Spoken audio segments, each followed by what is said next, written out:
Commission for Wednesday, March 10th, 2021. Welcome, everyone. Yeah, I guess we do need to take a roll, even if we're only workshopping today. So I see Jackie, please. Would you mind taking roll? Sure. All right, Michael Baker. Here. Todd Byrather. Here. Greg Francis. Here. Sylvia St. Clair. Here. Thomas Sanderson. I don't see him here yet. Carol Shook. Here. Clifford Winger. Here. Joanne Wright. Here. Mary Winkus. Here. And Councilmember Kinnear. Here. All right, and we do have a quorum. Awesome, thank you. So with that, then let's entertain. Oh, I'm sorry. If anyone from the public would like to address the commission on something not on today's agenda, now would be an opportunity. Okay. Hearing none, let's move into the briefing session. The first item would be to approve the February 24th, 21 meeting minutes. Can we hear a motion, please? So moved. Second. Michael and Greg, any discussion, edits? All in favor signify by saying aye. Aye. Any opposed, nay, or abstentions? So approved. City Council report. Councilmember Kinnear, please. Thank you. Okay, so you probably saw the paper this morning, and if you didn't, our interim city administrator, Scott Simmons, and a current utilities director is leaving the city. He's going to be going to the county. Marlene Feist, who's been with the city for years and years, is going to take his place. And we're all ecstatic about Marlene. She's just an amazing person. I think she's going to do a terrific job, so we're excited about that. We've also lost some folks. There have been a lot of changes at City Hall. I just wanted you to be aware we've lost T.J. Danzig from CHHS and Paul Troutman, also CHHS. So there are a lot of changes, and you know that Melissa Whitstruck has retired as well. And then we're going to be participating in a meet and greet / interview with a city administrative candidate tomorrow. And so that will be interesting because we have a lot of positions to fill. Councilmember Wilkerson has been meeting with business owners along the Division Corridor who are concerned about homeless camps around the area. And although she's going to be meeting with them about that, really that is the purview of the administration to deal with those camps and with housing homeless individuals. And Mary Winkus, this is something that you might want to weigh in on. Those businesses are wanting to form their own neighborhood council, which is going to be a little bit of an odd thing because they're a business community. They probably should be under the purview of a business association. So I don't know how that's going to unfold. We'll see. And then finally, council will be doing equity training for 4 3-hour sessions. So we're going to get as much information as we possibly can get crammed into that amount of time on equity. And I'll share that with you as it goes along. If you haven't done something like that, I would highly recommend it. It gives you a whole new perspective on what some of the folks in our community are facing when they're dealing with a city entity or just dealing with us who are used to being able to work our way into the administration or talk with people who are making decisions. So that's it. Any questions? Go ahead, Mary. You're on mute. You're on mute. Oh, sorry. To whom should I speak about them wanting to form a neighborhood council? Should I talk more to Councilmember Wilkerson, or is there somebody leading the pack in the Division Street corridor? No, well, there is somebody leading the pack. There's two pack leaders. I would talk with Councilmember Wilkerson because she could give you more of a up-to-date, exactly what was said in that meeting. And if she might have just put the kibosh on it for all I know. Okay, So, but I definitely see that as a consideration that the community assembly should be addressing and how that would play out. We have 29 neighborhood councils now.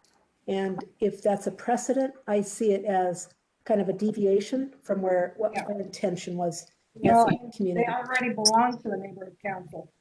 Exactly. Yeah. So, okay, but I will talk to Councilmember Wilkerson just as a place to start. Thank Yes. you. Anybody else? Hi, Lori. This Hi, is- Carol. Hi. Hey, I wanted to ask you again, could you tell me again the meetings that are going to be held on equity? They're going to be on Fridays. We're going to have 3-hour sessions. And I think the first one is going to be this Friday. And we Are they have, open to the public? are they what? Are they open to the public or to, I don't know. I can find out for you. is it just the city council or? It's for the city council, but I don't know if anybody, it has to be, I believe it has to be a public meeting unless they're breaking us up in groups. I just know I'm supposed to show up. So I will find out and get in touch with you. Thank you. All right. Anybody else? Okay, great. Thank you, Todd. Yeah, thank you. Back to Mary, please, for the Community Assembly Liaison Report. Well, I don't have much to report, but I guess I'm going to ask Louis again what the progress has been on the interviews for the planning director, because I've still heard nothing.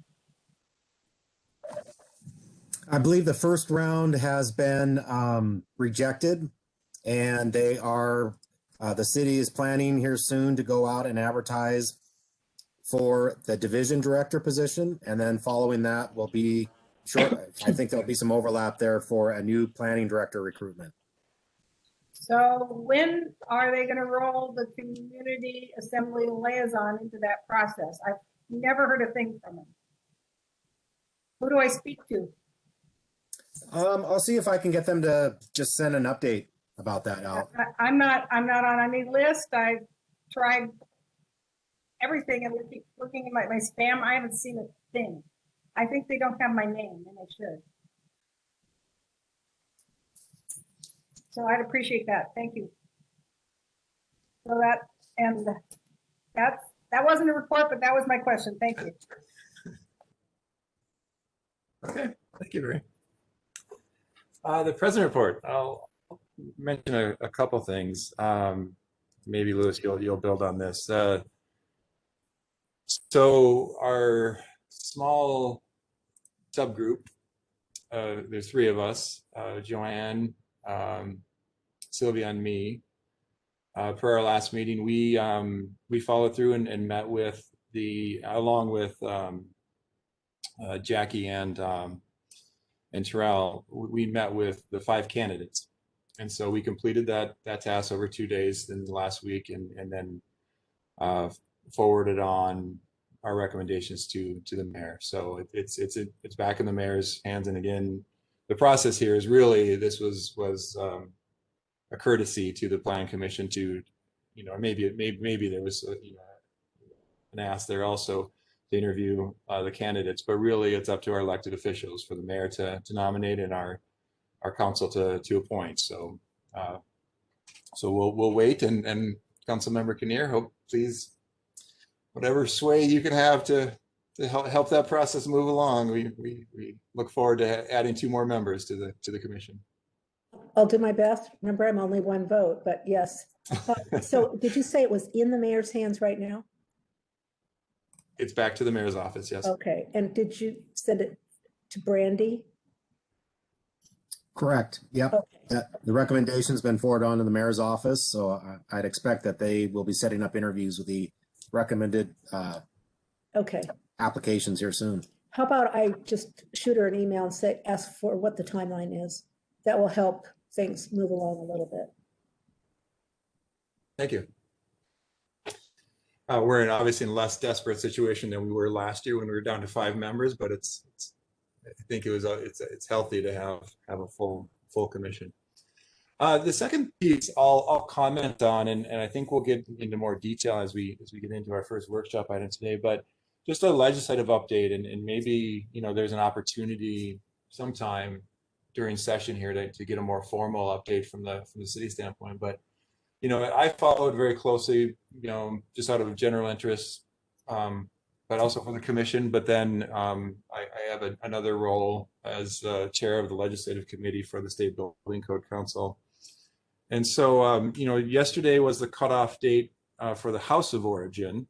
So bills, you know, they made it through the committees, were on the floors, and were getting voted. You know, some of them were getting voted out of their House of Origin and now back into the other committees, you know, on the opposite side. So this year was, if you're not following, there are multiple GMA related bills, and most on the House side, but there is one on the Senate side. And I'll just mention a couple, and then would love to get any feedback now or later from staff if you have more input from the city's perspective.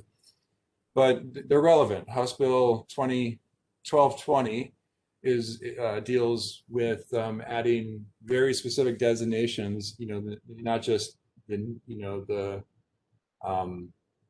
really requiring the need to plan for the different, what we think of as HUD categories of related to AMI. So the low, very low, extremely low, and then the other side, of course, moderate. But it also deals with emergency shelter. But the other piece in that bill that I think is relevant is that it has very specific sections related to consideration of identifying policies and local policies and regulations that are discriminatory or that deal with exclusion. And we just were having a conversation about this last half hour, so I think maybe, you know, we can pick this up in our workshop item. So I'll stop there on that. The second one, 1099, is the bill that would add climate change, a climate change element, or environmental impact element to comp plans. And so that's very significant. And again, you know, these bills, you know, might not make it through, but it is now, there have been multiple years, and this has been, in my experience, the biggest thrust that these GMA bills have been all bundled and are moving through together. So it'd be curious to see now that they're in the Senate committees on how they might bundle these together and consolidate them. So, and then the third is 1232, which is again dealing with GMA and affordable housing. So I just want to highlight those three, and then at any time, if someone from the city, from the staff, or Terrell, I know you track these very closely. If you'd like to comment more on those, please do. If we need to make a separate workshop item, that'd be great. With that, I think I'll move on. So I think we'll move on to agenda item 5, Transportation Subcommittee report with Cliff Winger, please.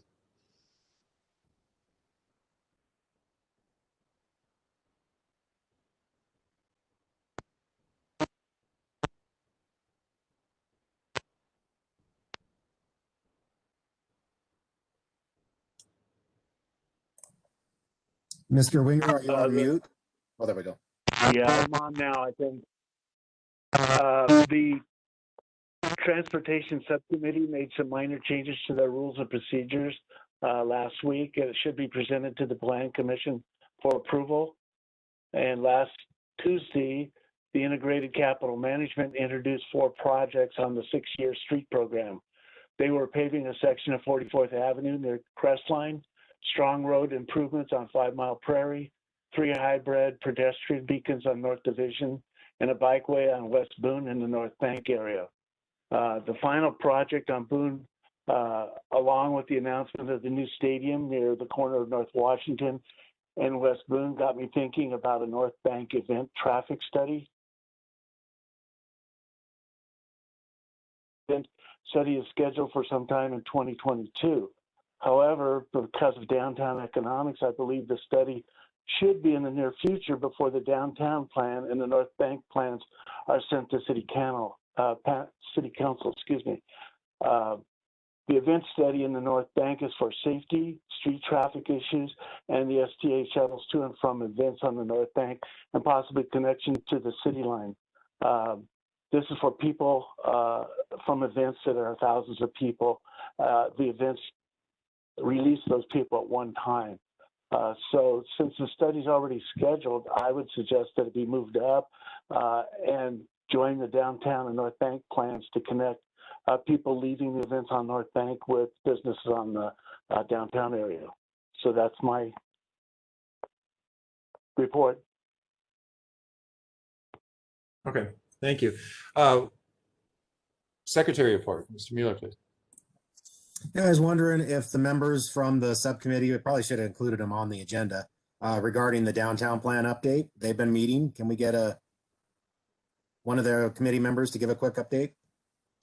I nominate Greg as the de facto chair. We've been Thanks. De facto, but. Well, we've had some good conversations. I think it's been Todd and I, and then, yeah, it's been primarily Todd and I and Nathan. And Chuck Racy, yeah, from DRB. Yep. And I think we've done some clarification of some of the items that are in the, some of the potential action items and more.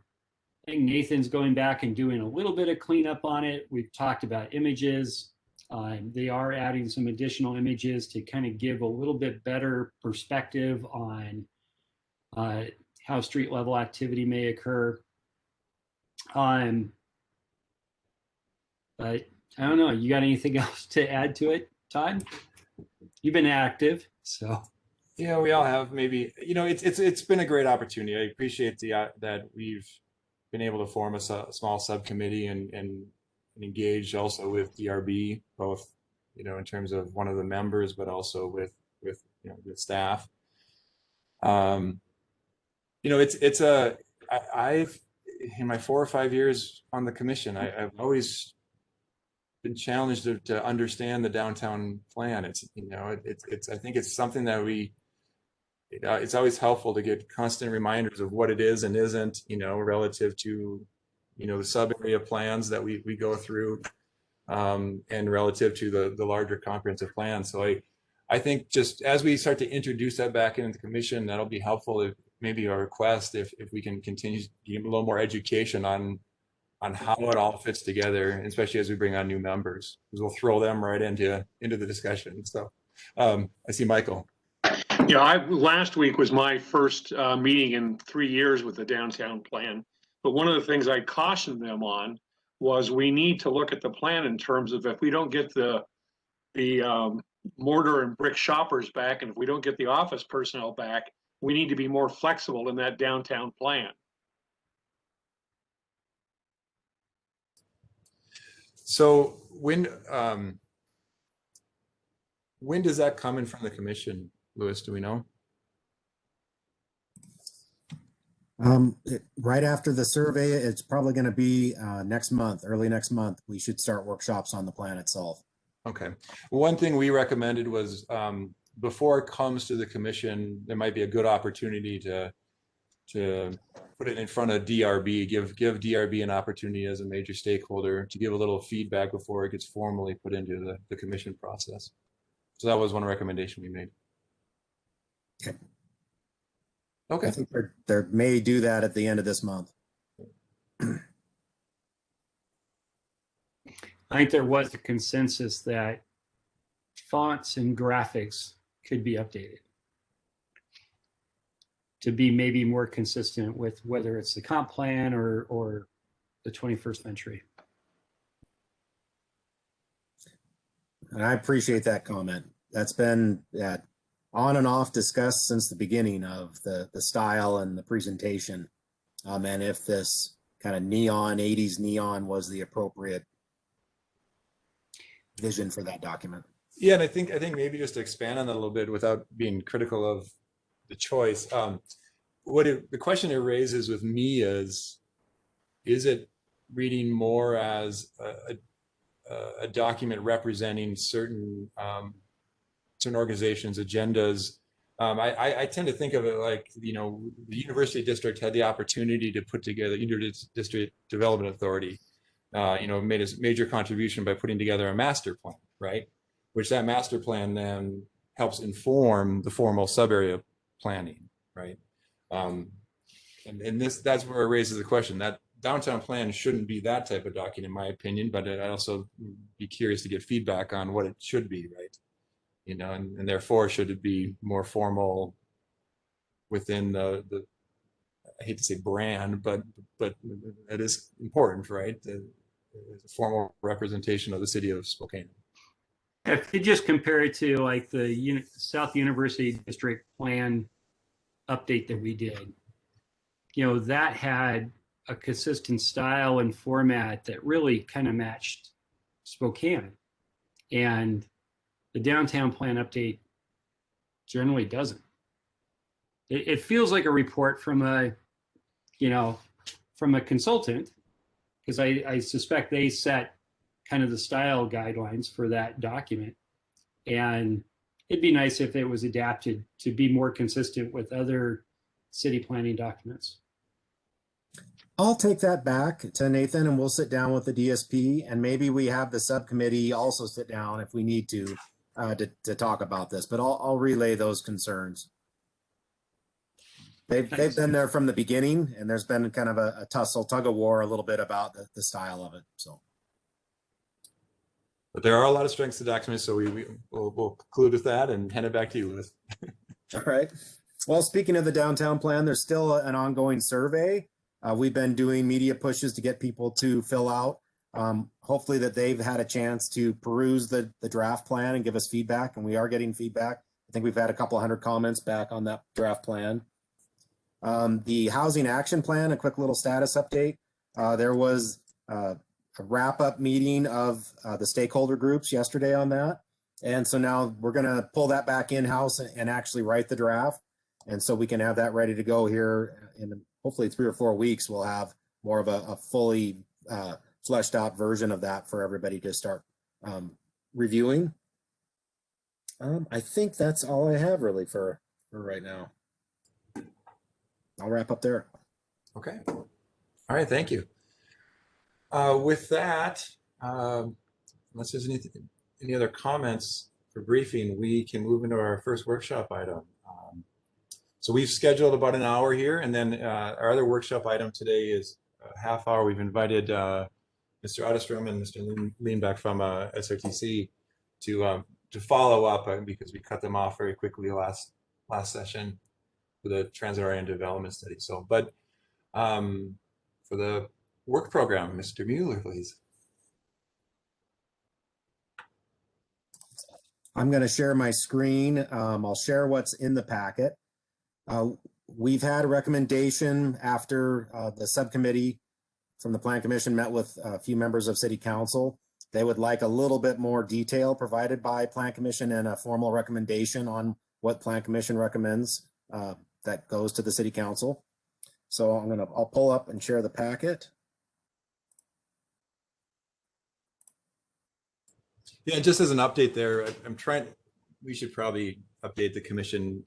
So that subcommittee we're talking about now was dedicated specifically between a few commissioners and a few council members and staff to focus on, advancing some of these housing items in particular, right? It wasn't specific about the work plan. It was the first step we've discussed having towards housing, which is that one open element placeholder we left on the work plan. And I'm trying to remember who was at that meeting. A council member Mum, council member. It was Councilmember Cathcart and and council member Burke,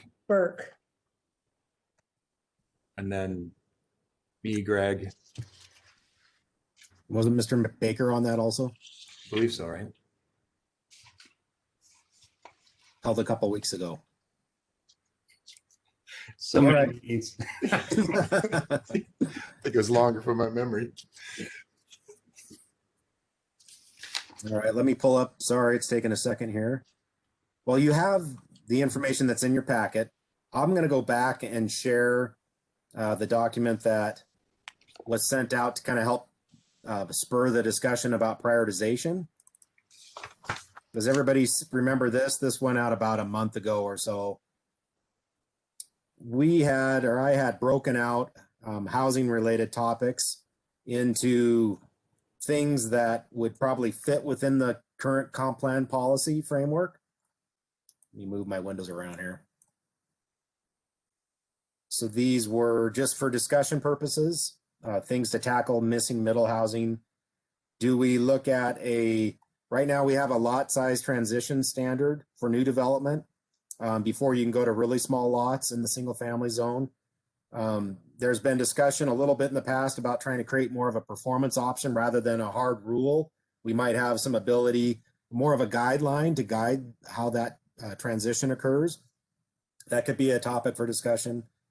Allowing more outright townhouses. Right now in the single family zone, for example, you can do 2 attached, and then you have to have a space between the other units. These are all housing units on individual lots. We believe it fits within the, or for discussion within the comp plan framework to allow more townhomes outright. You can do it in a PUD. You could come in with 8 attached units, but we don't allow that through a regular subdivision process currently. To re-examine, this was a 2019 adopted, the residential single family compact zone, which is around transit areas, goes out about a 1/4 mile. At the very least, since it's already enabled, we're going to been discussions about putting it on the zoning map, because right now it's kind of a hidden provision. We want to daylight that, but we could allow for some changes within that zoning category. Definitely ADU is already on both the City Council's 100-day plan and within the draft work program that was sent out.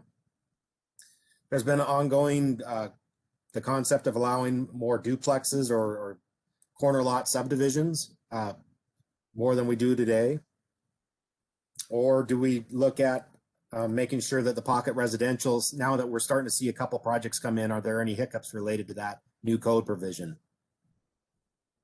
I'm starting to talk too much, I think, but I'll keep going here a little bit. There's been a lot of interest in continued center and corridor planning, center and corridor transition planning from the core on out.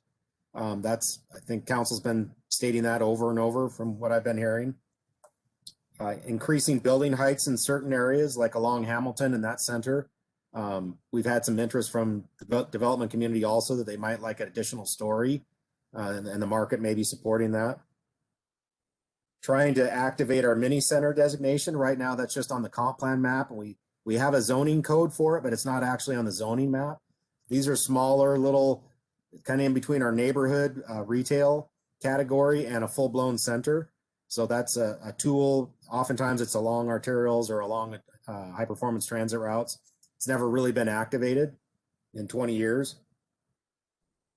Additional sub-area planning.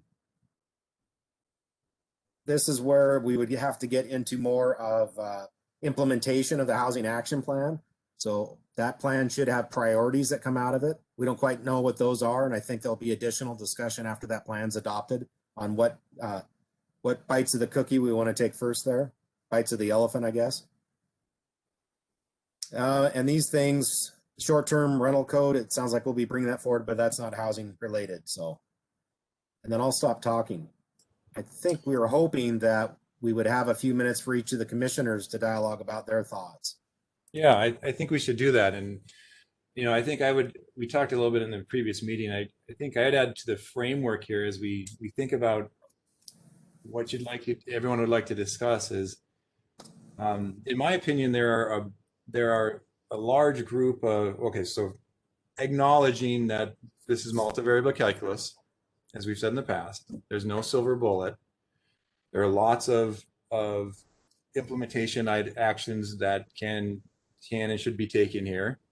And so in that category of the way Lewis has laid this out, of items that fall within current comprehensive plan, meaning we can do SMC, the city can do SMC changes, code changes, and, reform or amend a lot of these current tools we have available. So ADU is currently available. And so when we talk about reform, what level of amendments are we talking about for ADUs? The surgical pieces there that we can and we could do. Same with, we have through our infill effort, in 2016 and 17, I think it was, all the items that came out of that, the cottage housing, the pocket residential, the residential multifamily changes we made 1 or 2 years ago, right, with the lot coverage and the heights, and the kind of touching on some new form-based codes on how we deal with roofs and so forth, right? I see we touched a little bit on attached dwellings, right? I believe also in that process. So all of those things, just keep those in mind. Those are things that probably can be done under the current comp plan. Second category, I've been thinking recently, it fall more under that bigger legislative advising the council on what do we need to do that would require more of a consideration within the comp plan, or if we address density or FAR or other types of tools like that, or actual changes to zoning terminology or so forth. So I'll stop there just to kind of propose a framework to discuss these items around. Now, should we move around the commission? Anyone would like to start?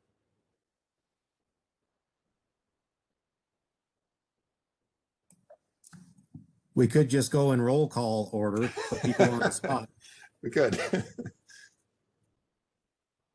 Well, I can say something. Please. So I like this whole idea, the whole concept of being able to, at least until the pandemic is over and we can get bigger public participation processes going on. The things that we can do that are consistent with the comp plan, like all the zoning code issues that Louis just talked about. I like that.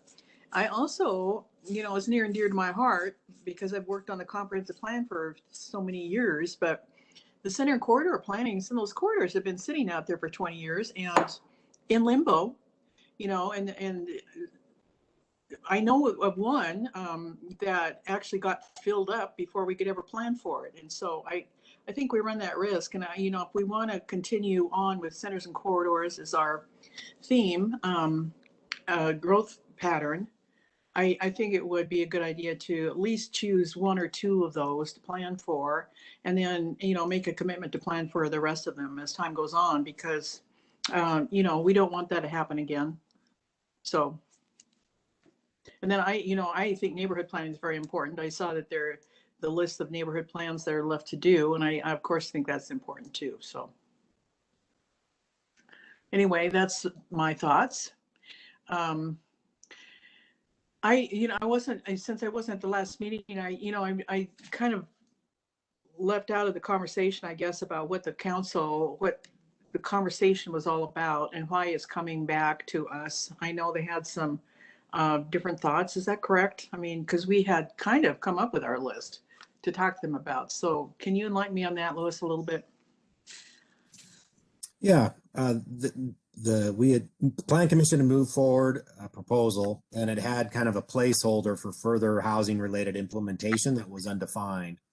And council would like to have more input or more definition around that for them to consider when they take a look at this and approve it. Okay. So that's what we're trying to do today, is not have any as generic of a placeholder, but actually have something with some definition around it that can be moved forward. Well, just the housing component part of it. Okay. So I just made that whole speech for no reason. Well, there's definitely a housing component to the centers and neighborhood planning also. So Yeah, that's very true. Okay, thank you.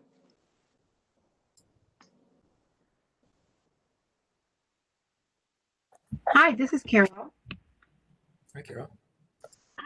I have a question or maybe a concern as we add more as we're looking at density, one of the thoughts that occurs to me is if we add more multi-family homes in single-family residences, there's a I guess I see there's a possibility some of the single-family homes can be torn down, and then you build a big complex there.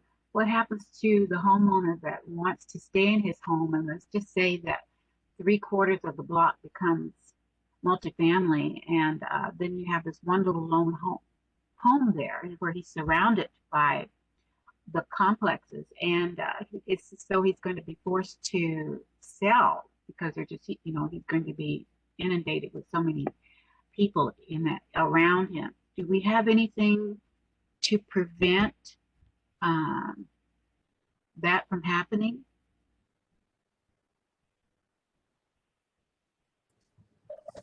Well, it would be up to the commission to make sure those provisions were in place to create the type of community that is desired going forward.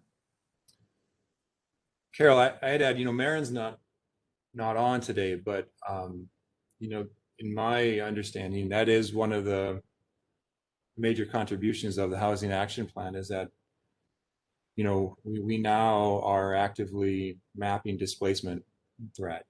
And you know, all cities that are under both market pressure, you know, for the need for more housing, but also, you know, addressing to, you know, adding more options for housing,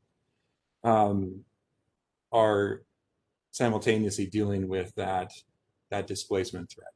You know, I think there are major lessons learned from, you know, cities like Seattle and others that struggled with that, especially around their transit-oriented development.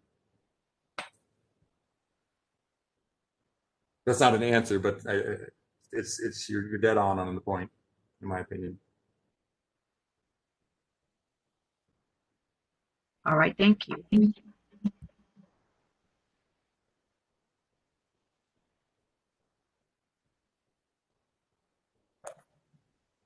This is Mary. This is Cliff. Oh, go ahead. Go ahead, Mary. Okay, my question has to do with, have we called out sufficiently what changes might occur along the city line as that develops? Because that seems to me to be one of the places, I mean, just watching the line go into Seattle, it changed the complexion of the area around a line like that completely. And it isn't really called out there unless I just went to sleep on that section. And meanwhile, all the stops are going in, so the changes are happening. Yeah, that's going to be part of the discussion around that project as it moves forward. That's a main element, is looking at infrastructure to help support ridership to the transit stops and the land use surrounding the transit stops. But it's not really called out in this list, right? It is. There is the TOD project line down there that includes the center line, and then we're hoping to have a toolkit that we can then use on the other high performance transit lines going forward, such as Monroe Street and others. Mary, when you say on the list, are you referring to the list that Louis showed, or the main work plan list and the light blue list? The list that Louis just showed. Okay, so that's primarily focused on that missing housing placeholder, right, that we're talking about, versus I think what Louis is saying is on the main work plan. That's the TOD, the Central City line, is already an itemized list. And as an example, that was the workshop we heard last time or 2 times ago, right? Yeah, I realize that, but if you're looking at things we could and should be doing right now in the missing middle, the city line seems to be one that should be listed somewhere.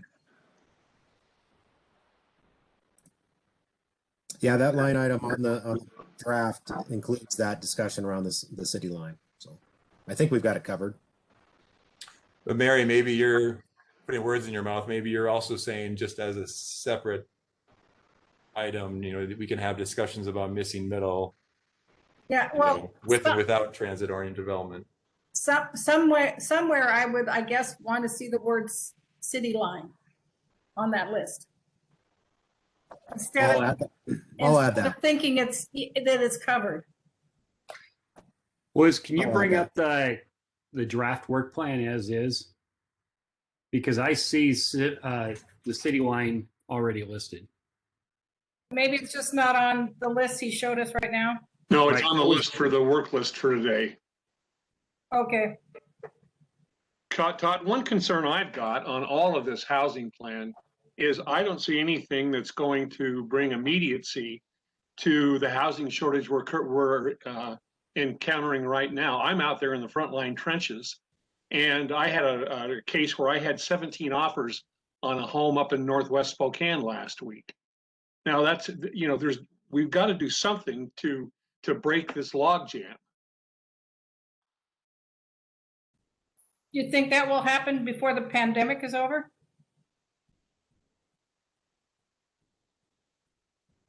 Do I? No. It seems like a factor that we have no control over.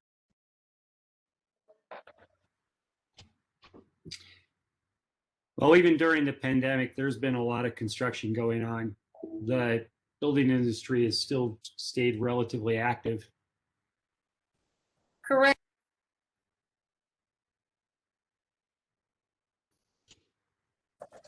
I'll dig up some numbers and we'll bring that back in. That gets shared typically monthly with council on the amount of construction that's going on, and we can give a quick update to that at the next meeting.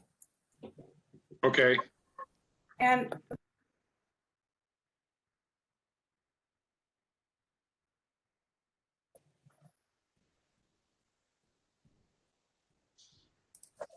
Was Mary finished or did we lose her?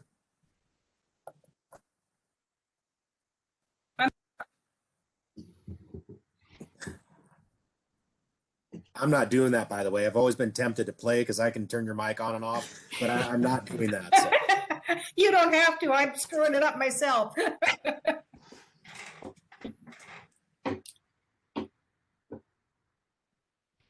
Mary, were This is you? Cliff. Go ahead, Cliff. Said the city line along Mission through Logan and Chief Gary Park area. I think the idea is to do corridors at each station, but the corridors are really important because we can do maybe increase the FARs and do more housing in those areas and businesses rather than, as Council Member Kinnear said, messing up the flavor of the single family neighborhoods.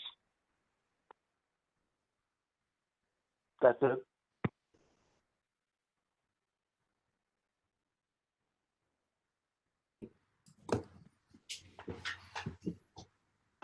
I think that their Chief Gary's Parks neighborhood plan calls for that, with that intersection there, some higher density housing. And that was all part of that kind of rollover into the transit-oriented development that was going on along there. So they had a lot of discussions about that. So, Louis, I had a question. So in the RSFC zoning, I thought we almost effectively eliminated the need for that zone type after some of the infill ordinance changes that we made previously. Some of the things that required going to RSFC, we basically allowed outright in RSF, basic RSF, whatever you want to call it. So what are you thinking of there as far as RFC? I mean, there's nothing currently allowed in it that's not allowed in RSF other than a smaller lot size. Is that correct? Well, and if that was a tool, that had some focus around transit, maybe that could be expanded further. It's just kind of a bigger discussion. So it does allow a little denser, smaller lots than normal. maybe we take that a bit further. And like I said, right now, even that little provision isn't really daylighted very well on our zoning map. So, Yeah, Gerald, 'cause- do you have anything to add? well, one of the things I thought that was a problem with that is that a lot of times RSFC wasn't utilized because it required a rezone. And so it added substantially to the cost of a project and time frame. And maybe we just implement that provision as stated, because it has a distancing provision that allows it. Maybe that's part of the consideration, is looking at just implementing it. There's a little bit of wiggle room within all these kind of concepts and ideas that could be tweaked and I think still fit within the comprehensive plan framework. Well, and I think that might potentially be a good thing to add if we're looking at adding something specific around housing, that we're not waiting for the housing action plan to be completed. You know, how can we slightly work towards that? Getting more up into the 8, 9, or 10 units per acre of RSF, because right now we're nowhere close to achieving that level of density in most of our RSF zoning. I would just guess that we're probably around 6 or 7 as an average. I don't know. I haven't seen any numbers on that. And in the more suburban areas, it seems like 4 or 5 seems to be pretty common. Or 2 or 3. I think it'd be valuable. I'd love to pull that map up if. Well, the pocket residential code is allowing for some denser infill, and we're seeing a few of those plats starting to come in. They're not taking advantage of the RSFC, but they're just the underlying zoning is allowing them to get to smaller lots. Yeah, there were some density bonuses that come along with cottage homes and Yep. sort of thing, right? Yeah, we're seeing some use of those provisions. Well, what if one of the things, you know, there was a lot of things that came out of the infill housing project previously that I don't think ever got implemented. They were potential action items that were just, we went through the first big round, and it seems like a lot of the secondary items just kind of got tabled. And, you know, some of those, I don't know, maybe there's a infill housing project phase 2 implementation as a, you know, second round implementation to put on here.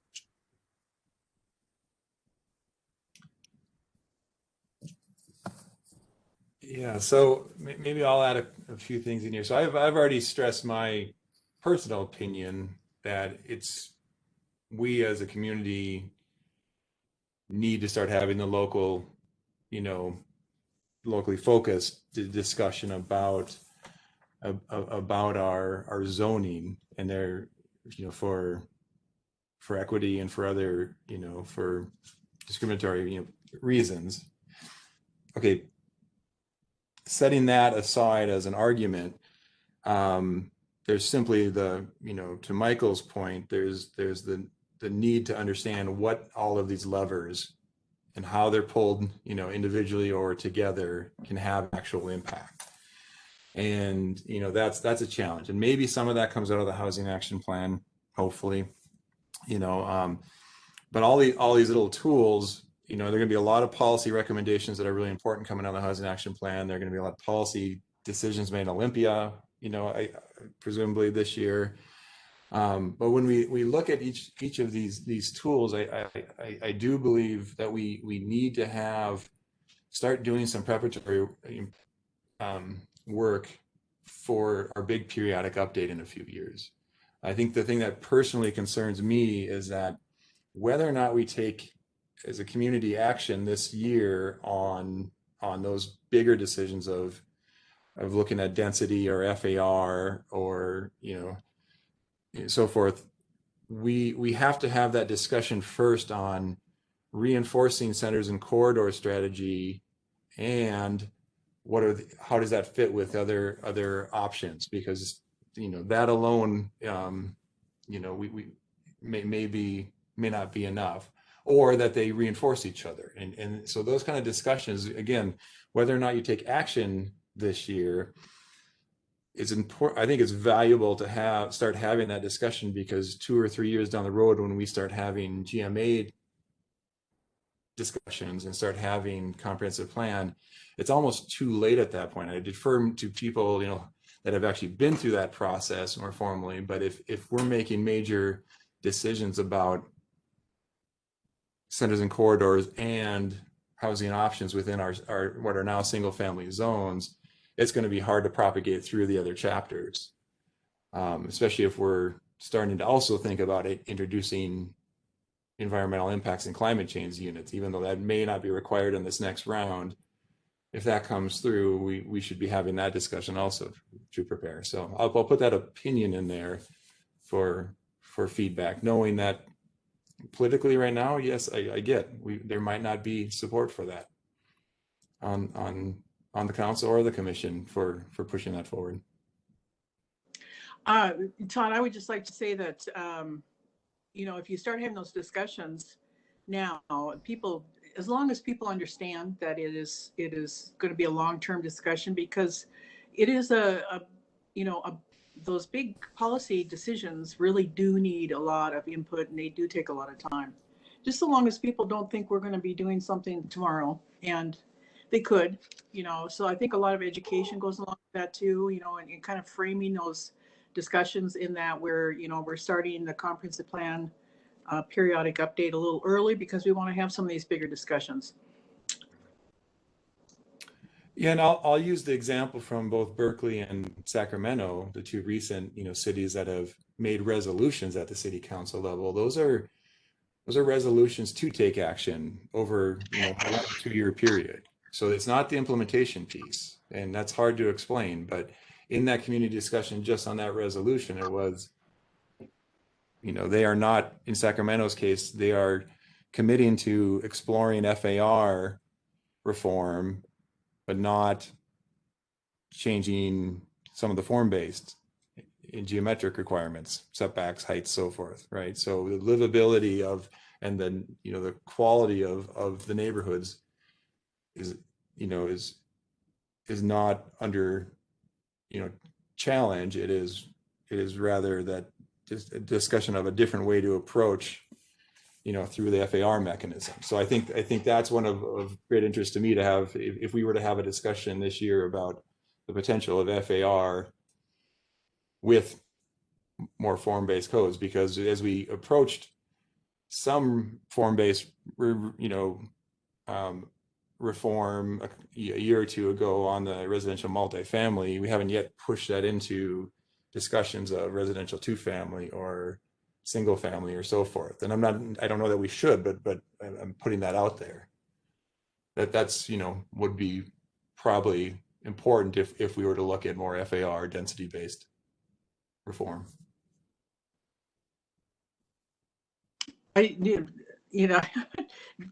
I think some of these, if you're going to have a large policy discussion that's going to change the way your comprehensive plan functions, or the land use plan of your comprehensive plan, any of those type of things are bigger discussions, and we are beholden to growth management, which a lot of other states aren't. So, that's when we should have those big discussions. But that's why I think when the conversation went back to some of those things that we can do now that are consistent with the comp plan, can we accomplish those now? And I think that would be a good place for us to start.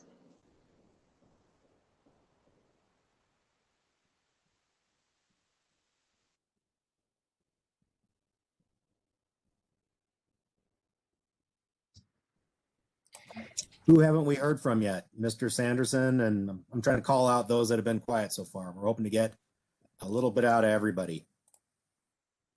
Hi, this is Tom. I wouldn't mind giving my 2 cents. Sorry, my camera's not working again. So I think it kind of comes back. Well, my thoughts are kind of comes back to something that Todd just brought up, and that's preparation. Maybe taking some steps to prepare ourselves, and it kind of comes back for me to maybe looking at some transportation studies that could help us prepare, for the development.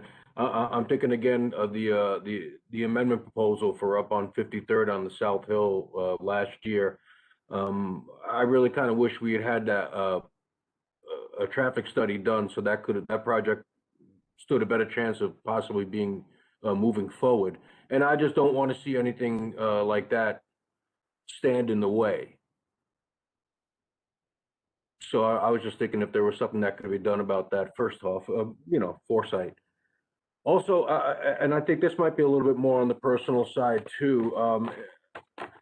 I'm curious about revisiting some of the language that we currently use, such as single family zoning.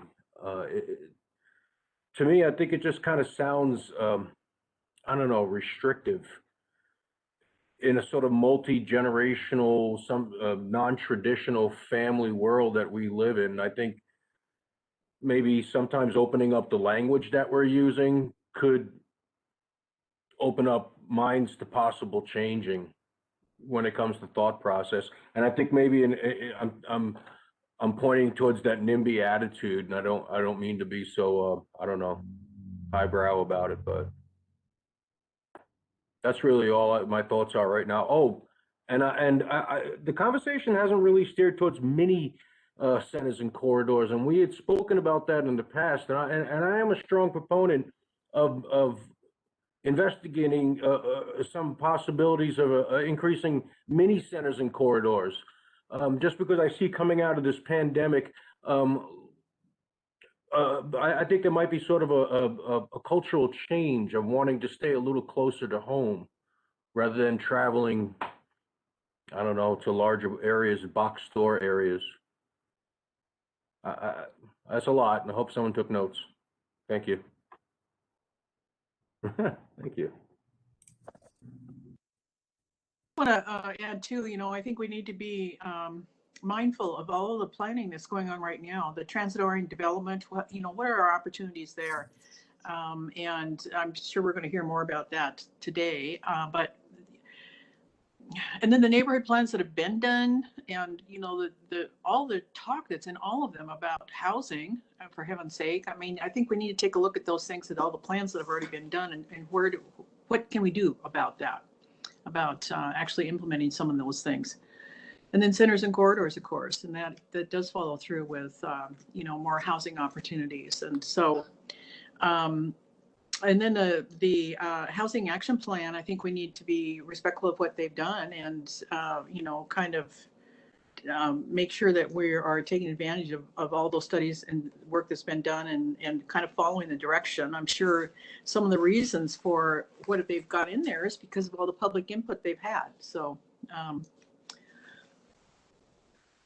anyway, that's all I've got to say for now, for the fourth time. Todd, if I could just add on to Of course, please. Joanne speaks my language. Just every time she talks, it's like E.F. Hutton.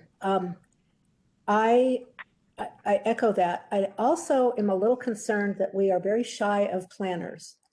And if we actually want to make any headway, we're going to have to, as a city, make a commitment to hire more planners so you all aren't so stretched thin. For example, we have an opportunity, Fifth Avenue now, that little potential mini, as Tom Sanderson was talking about, mini center and corridor, but no, so Marin is not working on that anymore, but there it sits. And unless we have somebody leading the charge and helping them move forward, it's going to sit there idly. And I think if as a city, we could commit to more staff to work on some of these things, we could move ahead a lot faster.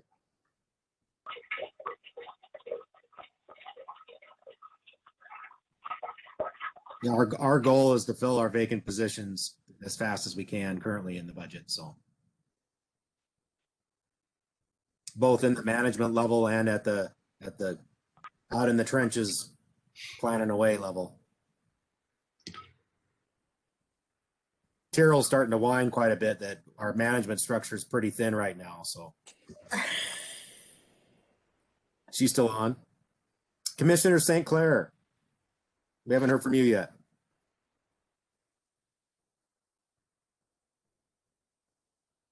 Your name keeps jumping around, but We haven't heard from you. We lose her?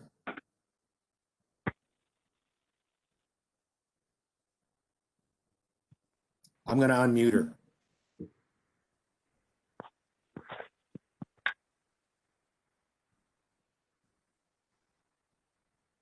I think we've heard from everybody but Commissioner St. Clair at this point. I don't have anything to say. Well, if Sylvia doesn't, I do. If that's all right. During the housing action or was it the housing action plan working group that we had yesterday? One of the things I said, and Tom already probably said it in a much more diplomatic way than I'm about to say it. I think we need to remove the phrasing residential single family. I think we need to go to a low density residential zone type rather than single family, because I think residential single family implies an exclusionary zoning. And I think we need to rethink that. Now, I'm not saying let's add that to the work plan. That was just a comment that I made yesterday during the housing action plan, and I think it's something that should be considered moving forward. And some of the concerns I have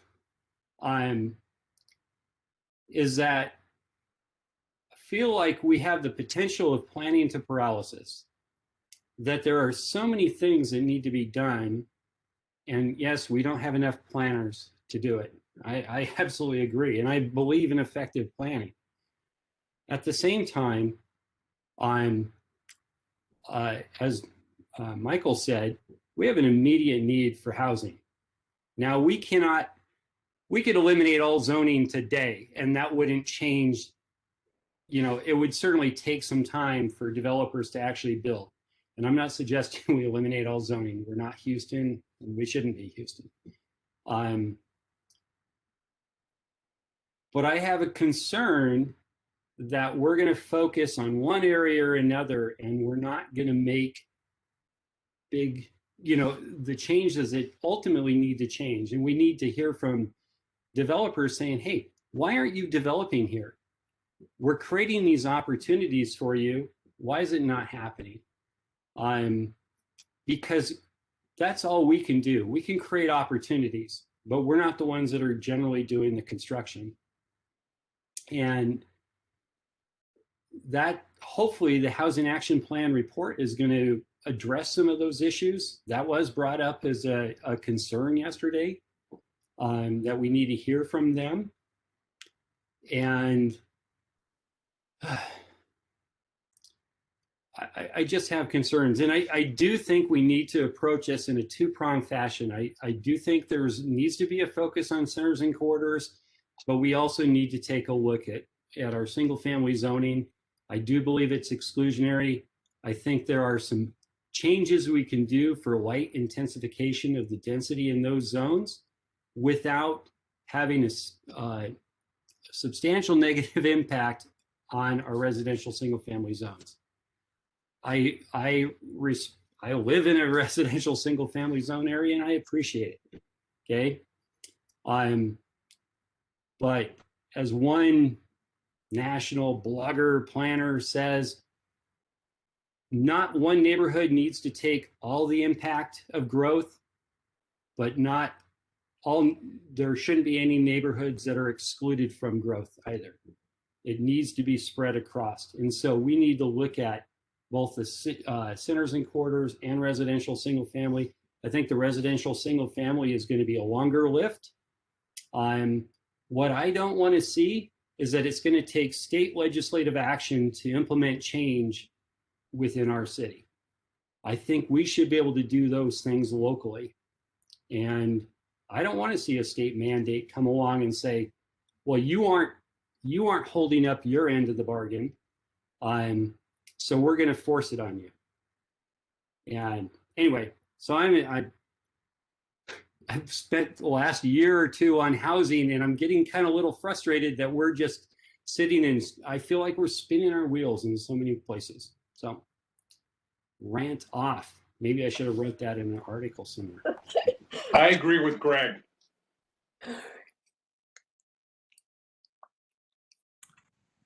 Good for you. So I'll add one more perspective. So I'll put on a different hat here. I'm not a developer. They're my partners and investors. I develop products for development. And in that, yes, we need to use underutilized or vacant lots. And from that investment perspective, but also from an energy perspective, we do need to tear some buildings down. And that's a reality. There are depreciated, deteriorated single family homes that if we only focus on renovating or doing deep retrofits of those buildings, it's very costly. And often the result is gentrification or just increasing the valuation of that single family house, not adding any units, not adding any people in our city, right? And we are under growth pressure. So yes, there are times where replacing a single family house with a duplex or a triplex is the thing that both gets us more housing options, but also is the thing that pencils out and allows that development to happen. Now, that also tends to happen in the higher AMI neighborhoods, which are the inverse of often the biggest displacement risks. And now we start to have that data, so we can start to have those types of conversations of what housing types start to match up with the actual development capacity or the cap rates that developers are looking for. When we say developers on these small projects, we're not talking about the big players that are going to come in and start bulldozing neighborhoods. It's going to be opportunities for existing land and homeowners to either add units to their existing, in addition to their house, like an ADU, or be able to replace it with something with higher capacity. So I think it is an important part of the conversation that we need to have, and we need to look objectively at and critically, I guess, of do we have enough of those opportunities in the city, and are there mechanisms such as pre-approved, designs and so forth that we can start to put a little bit of safe harbor on against some of the other discretionary, whether it's discretionary with staff or with neighborhoods or with other, that we're inclusive of all the inputs, but we find these pathways that de-risk it for that type of development. So I'll stop there, but thank you.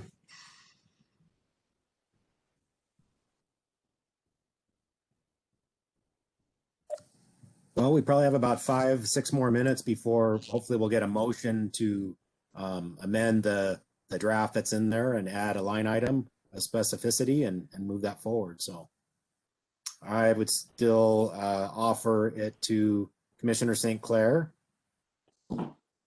Maybe for the last word on the open forum here. I don't think so. You wouldn't like Paid it. your compact lot statement a month ago. No, I just, it would be better if I kept my mouth shut.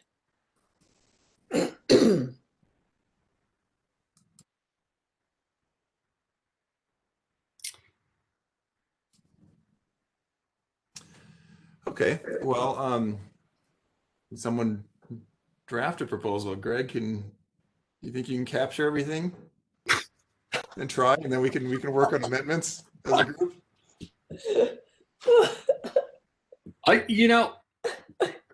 I'll come back to my pre-rant period here, and I think there was a lot of good work that came out of the initial infill action or infill work that we did in 2015.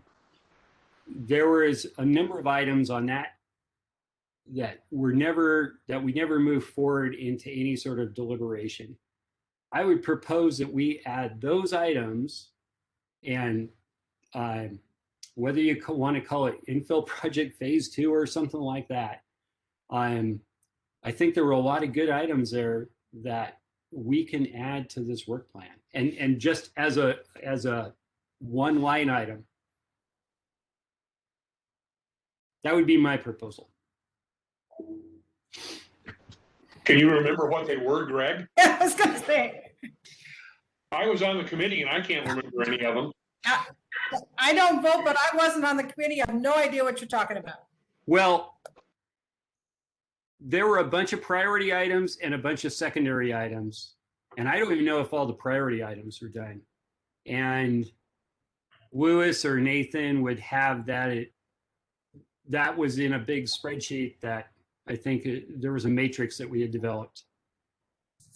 If you Google the Spokane Housing Infill Project, you'll find the page that has what was adopted and then a lot of the other discussion items. There's probably too much for me to try to summarize at the moment. If I may, could I ask, is there any way that the neighborhood plans could be sort of, I don't know, intermingled with some of those infill plans that you folks were just mentioning? Or at least taken into consideration? Should we start looking at those at some point?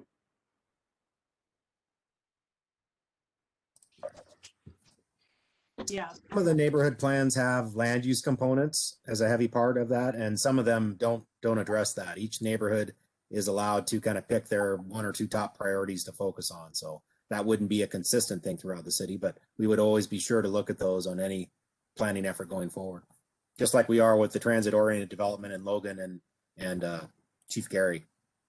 Louis, I would add that some of the neighborhoods have not done plans.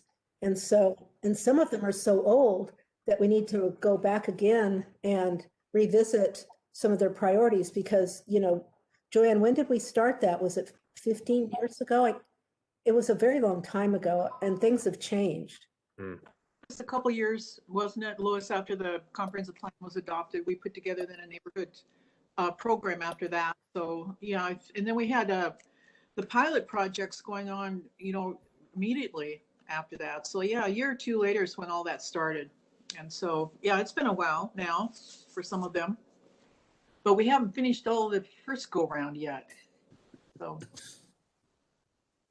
Well, and maybe that could be tackled if we combine a couple neighborhoods together. A couple neighborhoods have combined their efforts, such as the South Hill Coalition that came together. We knocked out quite a bit of geography versus just one at a time. 5. Yep. Could we put that into the plan that we want to review those, especially for those that haven't been done? Or get plans for those that haven't been done? I mean, we kind of talk about it, but it never gets, I kind of like to see it in print, I guess.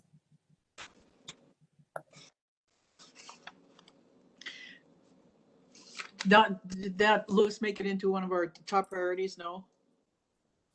It hasn't so far. Okay. And I think the guidance and Greg and Todd, you were there. I wasn't at that last meeting.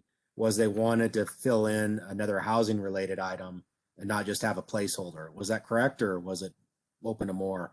No, I think that's right. And I tend to agree with Greg that if you put it under the broader category of infill and we can leverage the public process that was already completed, that gets us a good start. And what I would put in there is a charge that, the Housing Action Plan or council or staff, comes up with the actual then metrics of, in this strategy, we are trying to, target X many number of units so that we can then structure and prioritize, not just individual strategies, but rather the bundled approach and how you would do that. Because I don't think we can settle it here, obviously, but if we just had that charge as a commission, that would be a contribution, I think, that is valuable outside of the more specific stakeholder, the other subcommittees and so forth that are, under the council and beyond, that are doing broader engagement. Louis, I think it would be helpful for everybody to see the numbers and actually look at how many permits have been taken out, because last year, as I said, it was a banner year. It was the 6th since 2008 or whatever. So we're almost talking in a vacuum here, and a lot of permits have been taken out right now in preparation for building. We have a labor shortage and we have a supply shortage. So things are not going to all of a sudden just happen, and especially during COVID. But I think the group needs to see those numbers. Yeah, that's a good idea. I actually like the motion on the table because there was a lot of momentum there. And as is typical, once we finish something up, we always see a new shiny object and then we shift directions. And maybe that should be the focus, is continuing that effort. So I don't want to influence you too much about the motion on the table, but we have a lot there to work from. And I think we put 2 years of effort just into the planning phase. I mean, I think Michael and I probably were in 8 different subgroup meetings and over a fair amount of time. And, you know, we definitely did some things that came out of that were good, but there's a lot more there that I think we can take opportunity on. I think we need to go back and pull those things and make those available to the commission. Yeah. I agree. I mean, most of the commissioners probably don't even know what that is all about. And so if we're going to have us all behind that, or at least We should table the motion for right now until all the commissioners have a chance to review those secondary findings of the infill committee. We could definitely do an update. I think council would like to adopt this plan, which still can be revisited over the course of the year at any time. It's just the resolution, and that can be making adjustments to that. Can you put it in there saying review that in order to see what's still relevant or something, but you could at least plug it in, but not commit to everything since not everybody's looked at it. Yeah, that's a possibility. Yeah, and there were a lot of items on there that even in a second round we wouldn't even get to, because there were a ton of things. Yeah. And that's why, you know, just calling it, whether the phrasing like phase 2 of the infill project or something like that would be basically that placeholder that you're talking about, Mary. But could you do something that says review or explore, which doesn't commit to everything on that list till everybody's looked at it? That's what I'm getting at. No, I think we should see the list first, Mary. Okay, just a thought. If somebody wanted it today. No, I agree. I think that's the spirit of it. I definitely support that, Mary. I agree. And I think, you know, revisiting is the word I would use, and then coupling that with the outcomes of the housing action plan are valuable. You get a fresh eye on those. And then I also think a lot of those items, to my memory, were also on the safe harbor list from Commerce. So I think that's important that that Commerce list, I don't think existed when we, as a community, put the infill list together. So It didn't. So, but I do know that, you know, as Lewis has said, that council wants to move forward with this. I mean, we're already mid-March, and I don't want to see us in May before we ever get our work plan approved. no, I'm on the hook. I think I verbally committed us. So I was gonna say, let's put something down, please. Can we get a reading of the motion? I'm sorry, this is Tom Sanderson. Can we get a rereading of the motion? Or if you could repeat it verbatim, Greg, that'd be great. All I proposed was adding a line to the project list for the work plan and we could say review and potentially implement items from the infill work that we did in 2015. Is it 2015? It was passed in 2019 in the tail end of it. So, yep. Okay. I think you want to say past, because not just that we worked on, right? Well, there were a lot of items that were studied as part of the infill subcommittee that were never passed. They were just listed as potential action items to bring forward to Plan Commission. Hey, Greg, I like your language. I like review and potential. Doesn't mean you're committed to anything, but you can potentially implement, look for the opportunities to potentially implement, however you're going to state that. But I think that's a good way to phrase it. Anyone want to second it? I'd second that.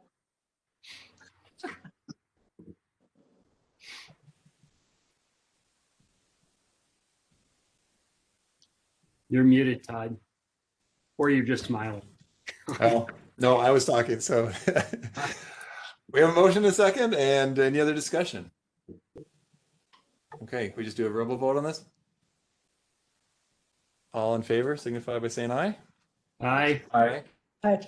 Any opposed, nay? Nay. Or abstain? Okay.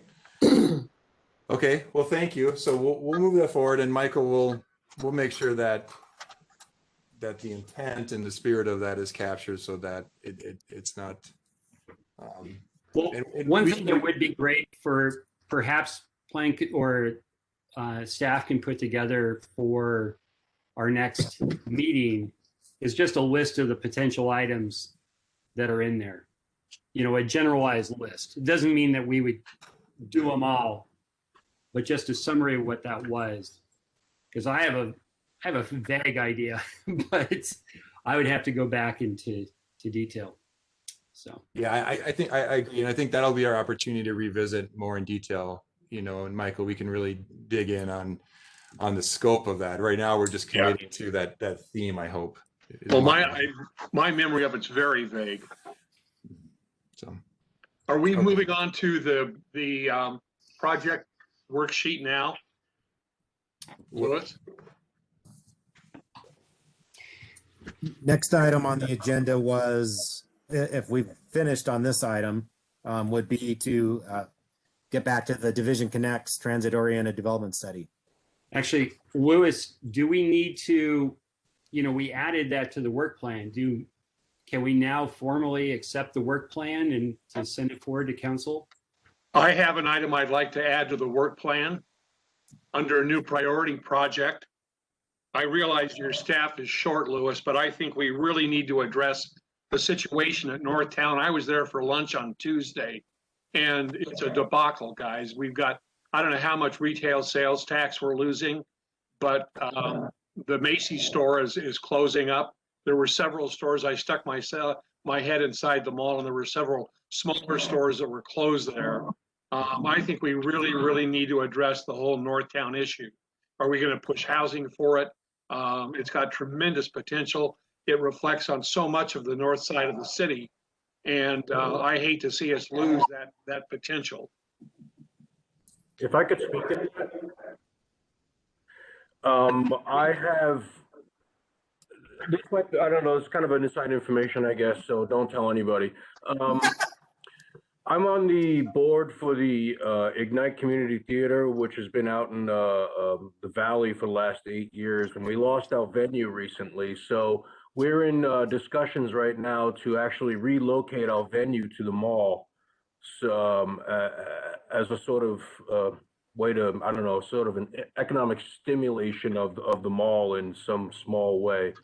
So there are a few things going on with the mall itself right now that might address those concerns, Michael.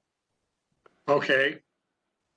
Well, and also too, this goes back to centers and corridor planning, which Northtown, was added a few years ago, and nothing has been done in that area. And so on the bigger scale, what do we do with that whole larger area? So, I think we need to, this is going back to my center and corridor planning, the importance of doing that. okay. So that was a request from a couple council members to my memory. So if that's a motion, Michael. I'll make that as a motion. Okay. I'll second it. Okay. Second by Sylvia. Any discussion? It's a great opportunity for housing. Is this for Northtown? Is this to include, what's the motion again, please, Todd? I believe it's for center planning around the North Town. Is that correct? Great. I think that Yes. would be a great Yes. place for housing. Which was actually just added in 2017 to the comp plan map, right? Yeah. As a center. And it was a formal request from a couple council members, so. Okay, any other discussion? Okay, all those in favor signify by saying aye. Aye. Aye. Aye. Any opposed, nay? Okay. Any other considerations before we? So I guess we can be formal about it. Greg, do you want to make a formal motion then to adopt the work plan? Or to recommend the work plan? I'd like to move that we forward the 2021 Plan Commission work plan as presented in the packet and amended with the 2 items that we on to City Council for approval. Second. Greg and then Michael, thank you. Any other discussion? None. All those in favor signify by saying aye. Aye. Aye. Aye. Any opposed, nay? Okay. Yay! So recommended. I know. One of these years we'll get it done in January. All right. Thank you, everyone. It feels good to move that on. Okay. Thank you. Let's move on to our second item then. We've invited Mr. Otterstrom and Mr. Lean, please, back. So we apologize for cutting you off last time, but thank you for making time to come back. We're excited to continue talking. Yeah, no problem. Thank you, Mr. Chair. Good afternoon, everybody. Again, I'm Jason Lee with SRTC. And yeah, we'll just kind of try to pick up where we left off. I'll share my screen.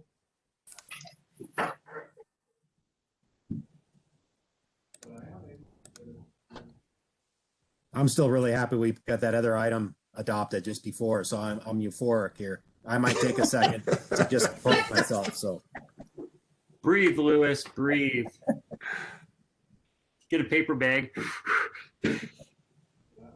All right. Yeah, well done, everyone. So I'll kick this off and then I'll turn it over to Carl to talk about where we're at. So when we were talking last, we were right on the cusp of working through identification of a recommended alternative and going through our processes and talking to our steering committee. That's kind of where we were right when we were talking to you a couple weeks back.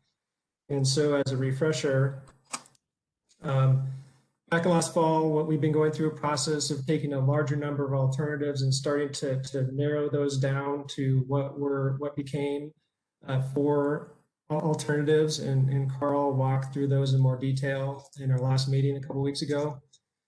And we're moving toward the bottom of this funnel here, where going through the public processes, technical analysis, and review by the public to identify a preferred alternative.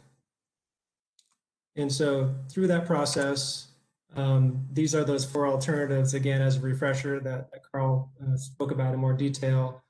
Each of those having some form of either BAT lanes or business access and transit lanes, or a transit-only lane, which is the CR alternative, reading left to right from the top.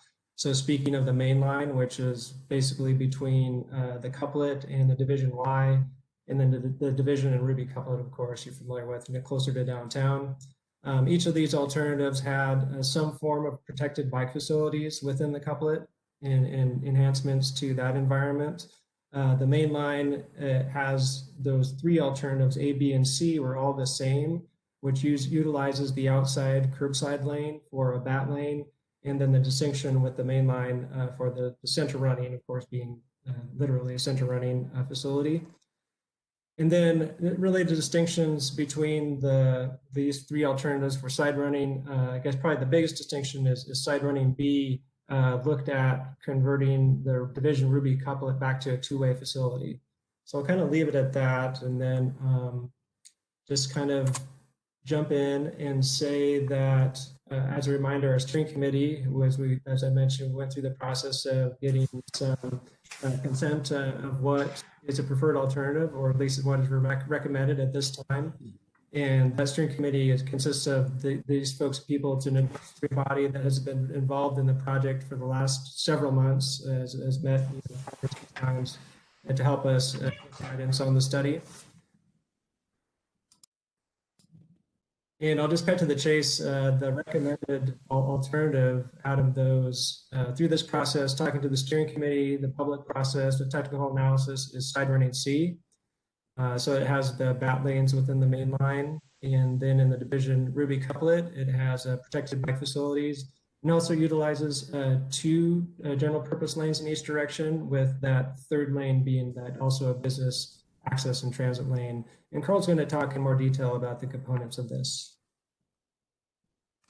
But before we get to that, I'm just going to, I don't think we really got into it much last time, but just to talk briefly about the public engagement activities that we've been involved with.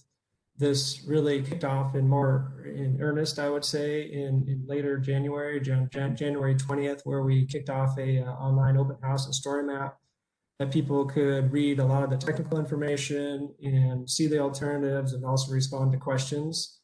We also conducted a statistically significant phone survey in mid-February. I'll talk a bit about the results from that. In conjunction with opening of that the story map, we mailed out postcards to all property owners, addresses, and taxpayers within an 1/8 mile of the division corridor. That was over 3,500 mailings at that time. And there was a virtual open house that was held toward the beginning of February in the evening, which was conducted by SDA and myself, talking about the alternatives and asking or answering questions from the community members who participated. And then the final thing is mentioned is we did stakeholder interviews. So we actually reached out to major stakeholders and property owners, property managers, et cetera, along the division corridor, and had conversations with them about the study process and the alternatives under consideration. So the story map I mentioned, the folks who provided comments, over 150 people did so. That side running C, which ultimately ended up being the recommended alternative, was the highest ranking. So that was one action that people could take within that story map, is to rank the alternatives 1 through 4. C ranked the highest. The lowest performing was actually a center running alternative. And then the other 2 were roughly even, but there was different distribution. Some people that really liked them or didn't like them at all. So it's kind of a greater distribution of interest in what are side running A and B. The statistical survey I mentioned, sample size of 250 people. There were phone calls conducted by More Information Group in mid-February. It was conducted over February 15th and 16th. It's a statistically significant sample size. The questions that the folks are asked over the phone had to do with their feelings toward division, potential improvements on division, and also they were given a bit of a preamble about what the study process is and how it's related to the North Spokane corridor, so how that can have an effect on division as well. And in terms of those folks who were in the sample, so most people, not surprisingly, have driven on division at some point. Other folks, at some point have walked or ridden the bus too. So there was some representation of those other modes as well. Just generally speaking, the question, does division need improvement? A strong majority said that they did. They're asked the question on a scale, whether it's important or very important. And so these are the folks that answered in that important or very important category. And drilling down farther to look at more what the study is focused on in terms of transit service and increasing the speed and reliability of transit. So you see those bottom 2 bullets, 63% responded it's important to improve the quality of bus service along division. And then 66% believed it was important to improve the reliability and speed of buses along division. And they were given, some examples of what that could be, whether it be, the transit lanes, transit signal priority, et cetera. And so you know, a pretty good portion of folks thought that that was an important thing to pursue. And the stakeholder interviews, these, and apologize for all the text here, but so those were conducted, like I said, they were one-on-one interviews. For the most part, I would say, in all cases, it was Carl and I who talked to the folks and, you know, gave them a primer about the study and the alternatives under consideration. Those that were interviewed were generally favorable toward, you know, the goals and objectives of the project and, you know, where we were at with the alternatives, general support for transit improvements. I think that the center running alternative, and maybe much like the story map survey or questionnaire, some people had questions about that because essentially having that continuous median with the center running transit does restrict some left turns along division or would, and so there was some concern reflected because of that.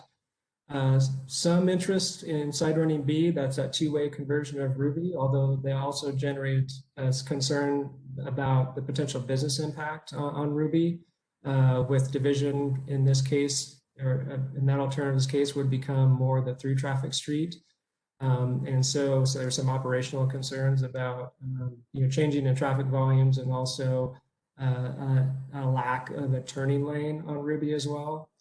And for a number of reasons, I guess side running C seemed to be favored among folks we talked to. I mean, not some folks didn't really express a preference, but for those that did, I think side running C, due to its use of its space in the couplet for active transportation and also continuing to allow division to function and flow in an efficient manner. And then, excuse me, and then last, and this wasn't really directly related to the alternative transportation conversation, but more future phase of this study where there was interest expressed in land use diversification. So, for example, having more multifamily housing near commercial centers. And I think this kind of speaks to what you're just talking about in terms of some opportunities along division and perhaps changings of the mixes of land uses. So this is just those same alternatives again, just as a recap, and I'll actually turn it over to Carl to take over and talk about the criteria that we used. Yeah, thanks, Jason. So these criteria I did refer to last meeting quickly.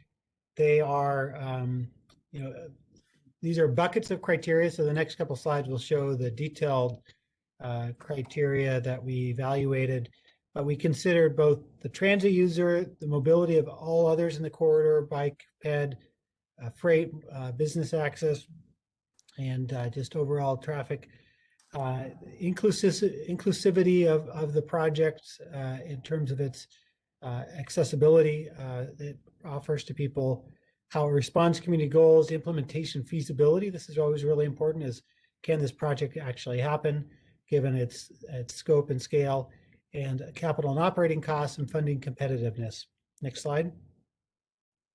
So again, those bigger buckets, they're shown on the left-hand side, and in the right-hand columns, there are the 4 different alternatives, the center running, and then A, B, and C side running.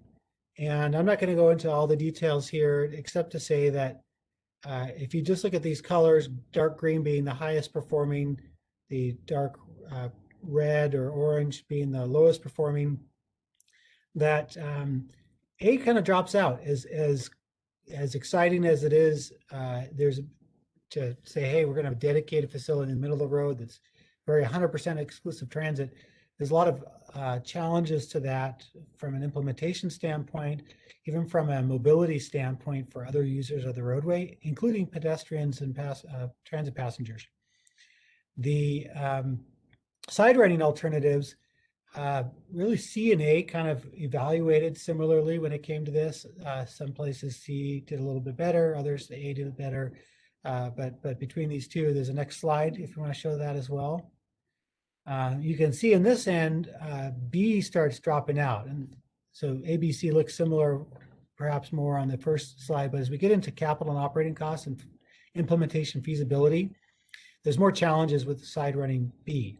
And then also on funding competitiveness for side running B, because transit would not be a funder of the Division Street remake to make it a two-way street. It only because transit is focused on Ruby Street, it would limit the ability of transit dollars to be directed that way, and then require other grant sources that wouldn't be required in the other alternatives. So that's one of the reasons that's lower there. One of the other things, I guess, just implicitly, I think there's this idea, and I don't think it's a wrong one, that two-way streets are better community streets. Better for transit. The transit's all in the same corridor. The pedestrian space is just more navigable that way, and it's more of a street where everything makes sense together. Now, when we're changing from existing conditions going to where the future expectations or goals here, something to consider is if you consider those cross sections we showed earlier, side running B of all the side running options actually had the most space dedicated to the car. That is because a two-way street is actually less efficient for moving cars, which is lots of good reasons to have that inefficiencies when it's already there for local access and traffic patterns. But if we're trying to expand the space for bicycles, pedestrians, and buses, going back to a two-way street actually is counterproductive. And in that, again, I'm just kind of pointing at one element of the analysis, is we actually require more space for the car inside running B than inside running C to move the same amount of traffic.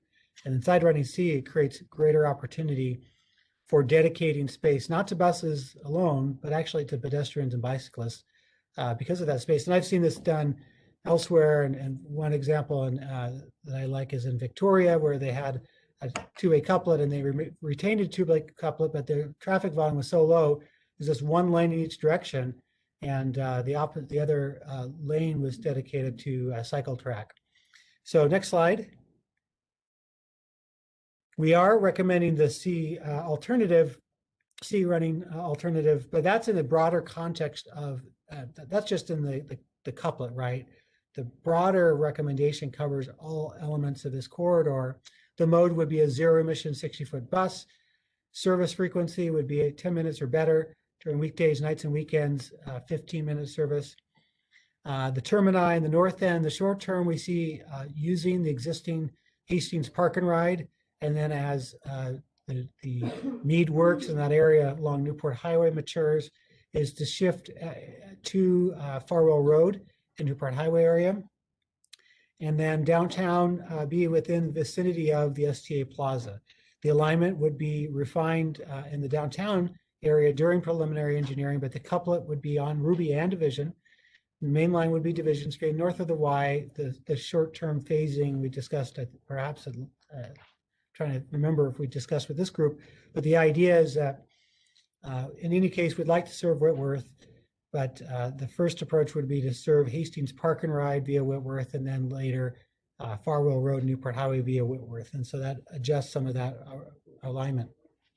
Station locations would be based on the preliminary locations we've identified would be refined during preliminary engineering design. We would have the so-called bells and whistles of BRT systems with transit signal priority, all-door boarding, and other operational improvements. And then, as we've described in these side running options, the dedicated bus rapid transit lanes that are business access and transit. So just a minor nuance, BAT lanes are really a mixed environment where there are other cars in that lane. But as far as the Federal Transit Administration, turning movements that are allowed in a bus lane are considered dedicated bus lanes. Turning lanes, okay. They have a different nomenclature for it, but the same idea that they are BAT lanes. Next slide. So here's the picture of the alignment. Next slide. Carl, can I ask a question? Yes. So when you're referring to bat lanes and that there would actually be cars in those lanes, that would only could be so that they could turn. Basically, every intersection is right turn only except buses. And so if you're going to a business mid-block, you turn into the block. If you're coming out of a business, you can go in that lane and then merge over essentially before the next intersection. Okay, so it's primarily for bus traffic, but Through traffic is exclusively bus traffic, yes. right, got it. But Thank you. this is, back to, that's a good question. Back to Jason's comments coming from our stakeholder interviews. People saw this as beneficial to the business access along the corridor because it really doesn't impede any business access. It does change the operational characteristics where people are using that lane to exit the through traffic to go into the business. But and we haven't gotten to this level of analysis, but in other places I've seen these implemented or studied, the bat lanes actually help the through traffic by sorting the differences between local access on the right-hand lane plus transit, and then the through traffic in the inside lanes, and those inside lanes are able to move more efficiently because there's not a lot of people jockeying lanes back and forth every time a bus stops or a car turns into a side street. Good question. So this is, again, station location shown here. These are preliminary. As we get into the phase 2 planning, we're going to be informed by the land use discussions. And so phase 2, earlier there's discussion about Northtown Mall, that is a private developer, private ownership. And so you'd want to make sure you involve them closely, but I think more importantly, there's a lot of land around Northtown Mall that is not at the highest and best use. And could there be an exploration of making that area a center that has not just a one monolithic property owner doing something differently, but rethinking everything in that vicinity. So there is that study, and that we will be doing as part of this phase 2 of this study. And that will inform where stations will be located in more precise terms. And so Wellesley, for instance, there's a crosstown route there, Route 33. It makes sense that we're as close to Wellesley as possible. But Rowan may not be the exact best place. It could be that we are at, Queen or somewhere at Sanson or something like that, where there may be, if there's reimagination of what that neighborhood looks like, that station could play into it. So we're going to be informed by the land use evaluation. And as I see it, that Northtown study you guys identified really should come along with the ride on Division Connects, because there is already a scope of work to really explore and reimagine land use in this corridor. And we'll be identifying nodes such as Wellesley and Division to do that. Hey, Carl. Yeah. Can I ask a question related to that? I'm trying to educate myself on this, but in this process, why isn't that land use done first? Just out of curiosity, or is it ever done first? Maybe that's another way to ask it. It's chicken and egg, right? Did Spokane develop before as a land use plan or as a transportation intersection, right? Mm-hmm. People came here because they saw, hey, there's rail line's going to be here, and that's where this is a great place. And then they discovered, the water power capabilities. And so as far as this corridor, it's an existing bus route. It's an existing facility that has tremendous value for transportation, but also a high intensity of land use as it is. So as far as this study, the iteration of this is, we've got to create a starting point for transportation. But if there are adjustments out of the land use planning that come about, because I would argue that land use and transportation are both already existing, if you will. Neither of those are an independent variable at this point, right? You already have, it's an endogenous process. And so this first phase will then, the iteration is the land use, and that's where we don't necessarily see us getting off a division with transit, because it's like the rail line through downtown Spokane. Hey, it's already established. This is where the center is going to be and the junctions are. However, it doesn't mean that we couldn't build a new, rail yard at a place called Hilliard now, or something like that, where other land use is informed or other station adjustments are made during that iterative process. So related to that, I've been told many times that the BRT versus LRT is already cooked, and I know you were in Seattle, I think, in the heyday during those decisions, and I lived there also, and lived in Minneapolis when the LRT decision was made. But from a development and land use standpoint, can you just speak a little bit to that? Why, the rail infrastructure, and the potential development around that is the same or different than a BRT line? Sure. I think the biggest thing between LRT and BRT at this point really is the cost. Now, I would argue that we've come a long ways in the last 10, 15 years understanding the opportunities around transit-oriented development with BRT.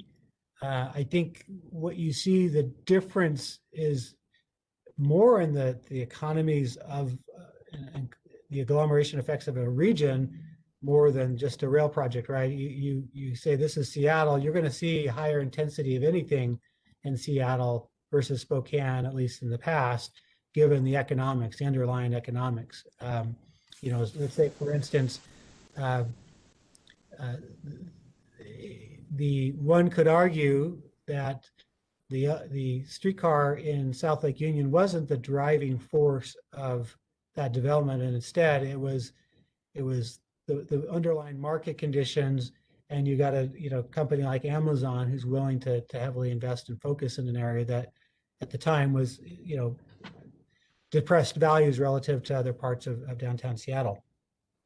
I think as far as this corridor, one of the things we see as an advantage of side running B is that a center running light rail probably is, if you were to do light rail in this corridor, that's where you would want to put it, is actually in the center of the street, right?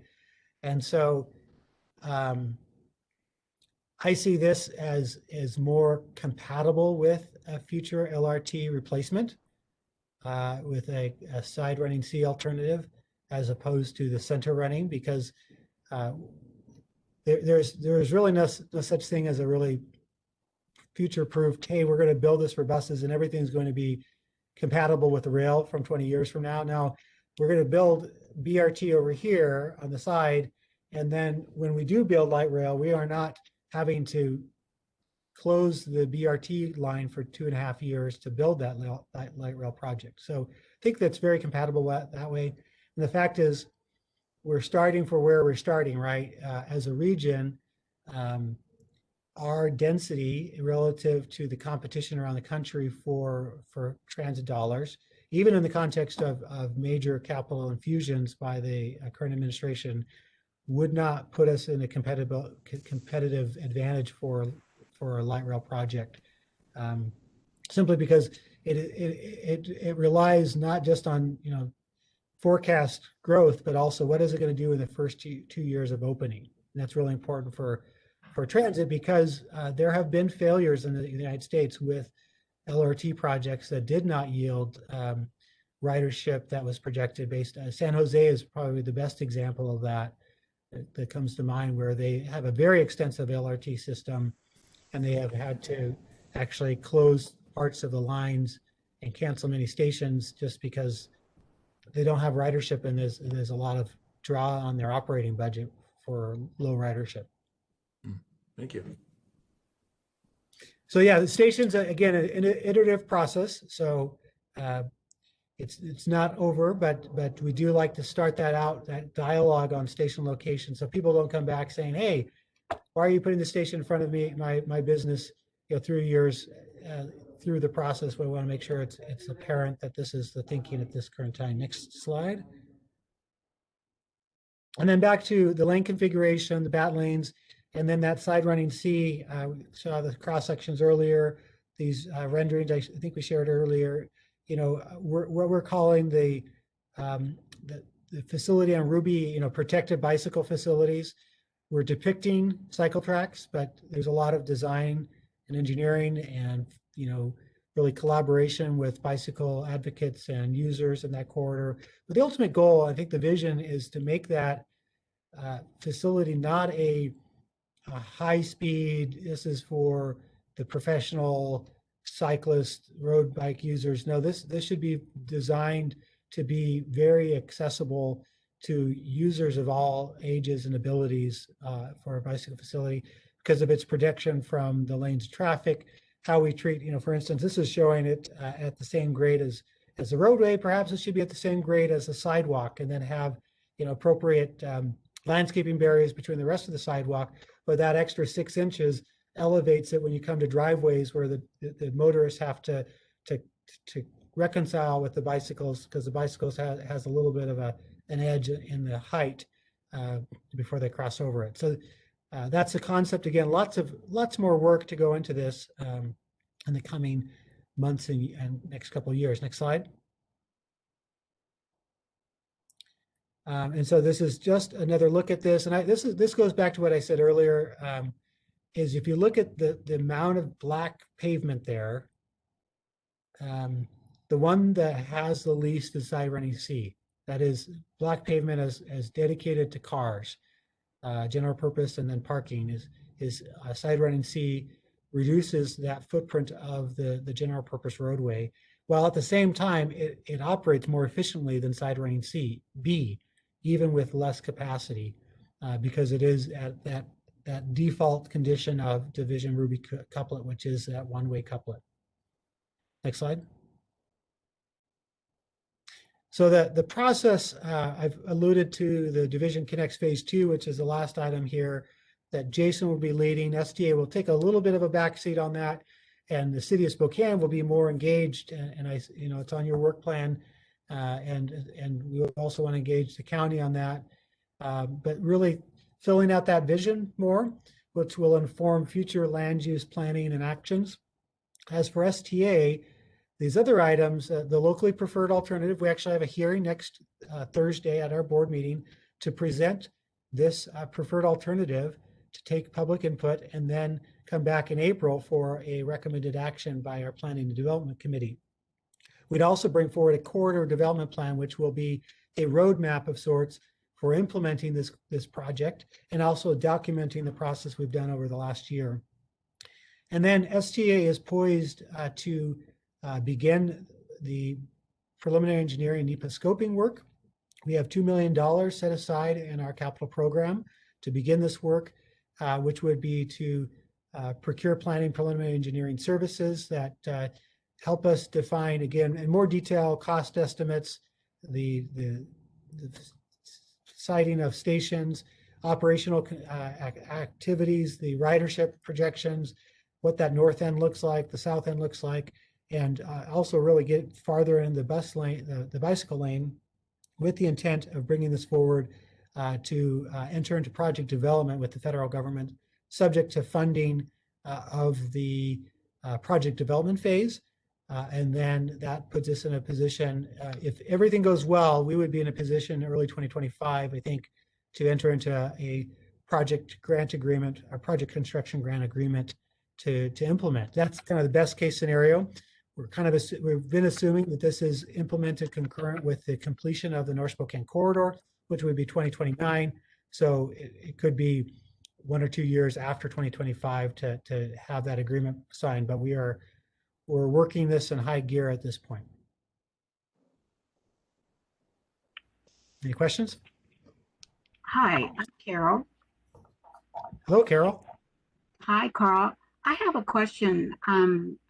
On Division Street at the couplet, I believe there's 4 lanes going north, and I don't remember how many lanes going south, but your recommendation would be to, and those are all for transportation for vehicles or cars. Yeah, there would be three lanes in both directions, and then one of those lanes would be for buses and turning movements, and the other 2 would be in both directions would be for general purpose vehicles that are going through. Okay, so you're thinking that you would take a 4-lane general purpose road and take it down to 2 lanes for cars going north? So let me confirm and clarify, right? So there are still 3 lanes in each direction. And one of those lanes is still, there's still turning movements, which today is happening in one of those 4 lanes as it is. But yes, and something to note is the bridge itself, south at the river, only has 3 lanes in each direction. And then north of Foothills, it's 3 lanes in each direction. So you actually have this flaring out of the road capacity, which is today more than enough. And then actually, when you think about the diversion of traffic on the North Spokane corridor, and actually the model data projections show that we can accommodate the future projected traffic volumes in 2040 along this corridor with just those 2 general purpose lanes, with a 3rd lane being for buses and turning movements in both directions. Yeah, and one of the things we did to help validate that decision, and we talked about it in our last meeting with you all, was to go through some of the model data. And so yeah, looking at travel behavior using the model in 20 years, what do conditions look like on division with a completed NSC? And those findings show that a lot of the growth in vehicular capacity or vehicular traffic is absorbed by the NSC. With that facility attracts a lot of those through trips who are using division today.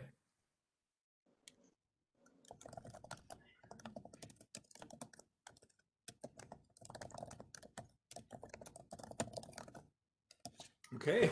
Seems as we grow, as we develop and we grow, and we're going to have more people that come into the area. I'm not sure that going down to 2 lanes is going to give us even with the North Corridor opening, I'm not sure that there's going to be enough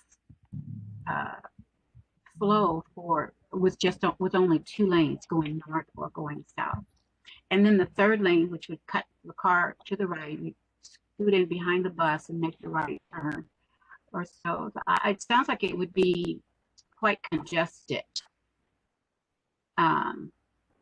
for the amount of cars that are on division.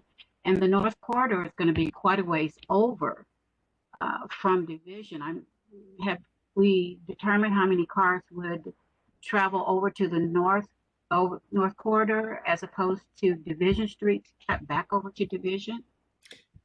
Yeah, it's about a 28% drop in traffic volumes that are projected on the corridor as a result of the both bringing transit up to a BRT level of service and the introduction of the North Spokane corridor.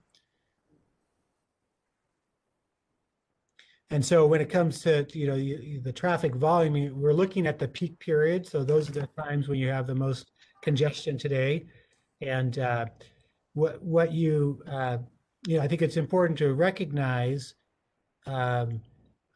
is the context in which we're doing this is implementing regional plans to support mobility beyond just the automobile users. And so as we think about the development, as you're right, I think there's going to be more growth and development in this corridor.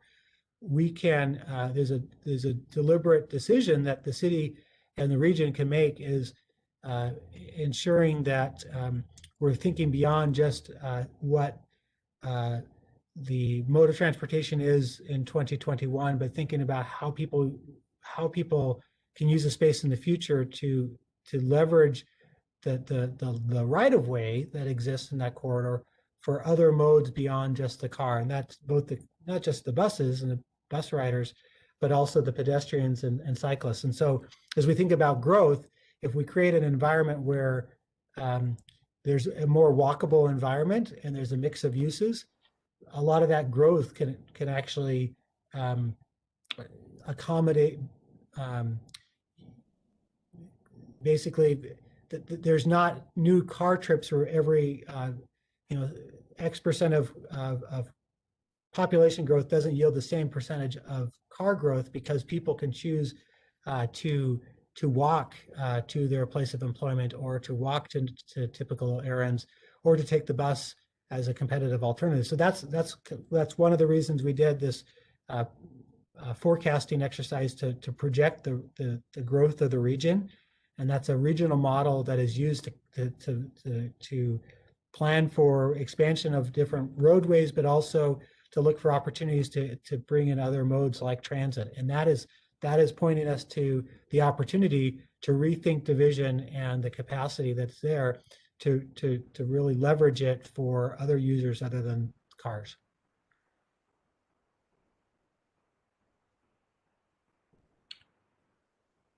May I, Mr. Otterstrom, may I follow up on that? Yes, Sort of sir. Piggyback on what you were just saying. Could you speak to any consideration that was given towards low-speed vehicles such as scooters and electric bikes and whatnot, and how that might be projected over the next, 10, 20 years? Yeah, I wonder, Jason, if you want to answer that actually. Yeah, sure. So, in terms of, I mean, there's not really a projection per se of that type of travel, but I will say that when we're looking at active transportation, I think that encompasses, various rolling modes. So, not just thinking about bicyclists, but how we're, in an environment where we may have scooters and other users, how can they be accommodated on those facilities? So I think in looking at division and what are active transportation facilities within the couplet will lead to other connections that are parallel to Division Street as well. So that type of travel will be accommodated. What we're looking at is parallel, like lower volume routes. So I think we may say, bicycle a lot when we're referring to these facilities, but I think we're keeping in mind that there's various active transportation modes, and they would likely be using these facilities as well.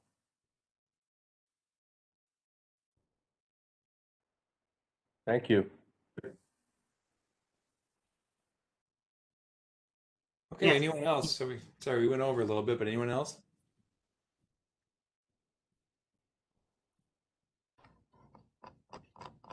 Thought I heard. Carol, is that you?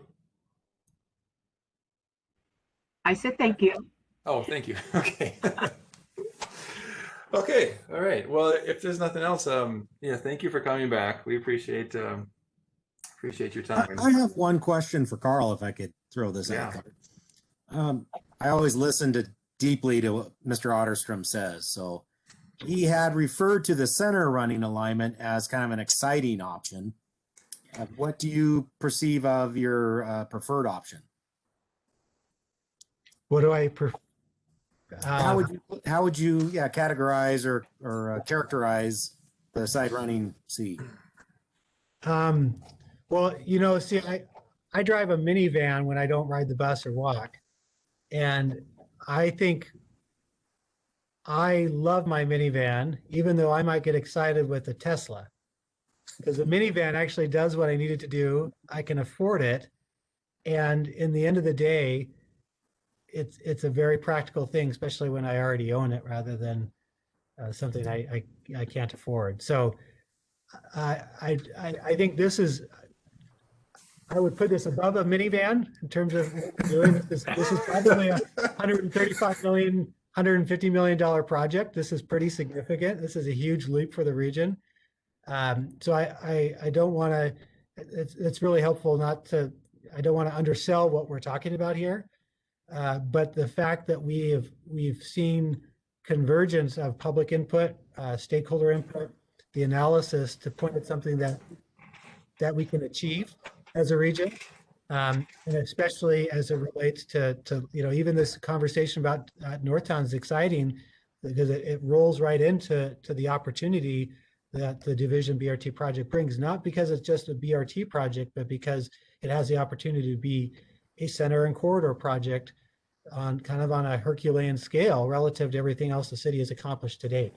So if you think about it that way, it's more than a Tesla.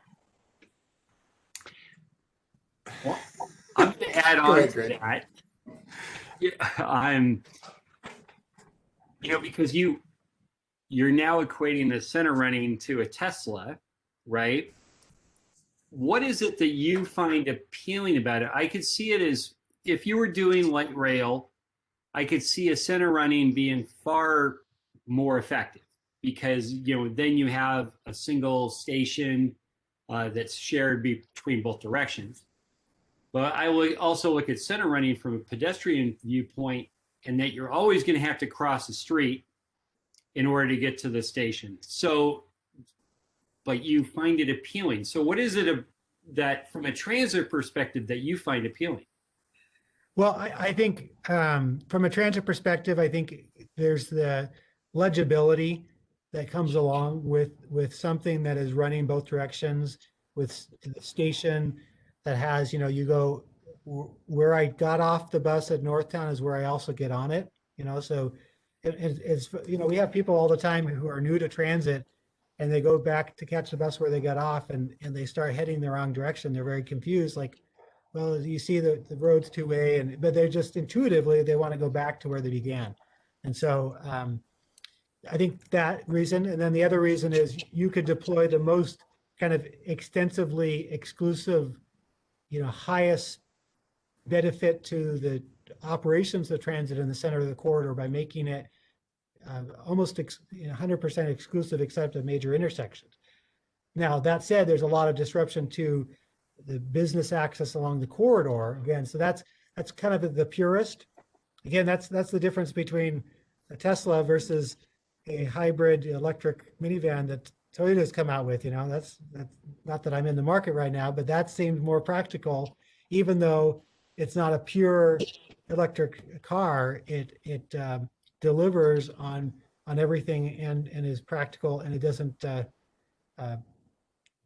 mean I'm buying the charger for the electric Tesla when 10 years from now I won't have to buy a charger. It'll just absorb the electricity from the earth at that point. So, just the future proofing, I think, of the side running C alternative.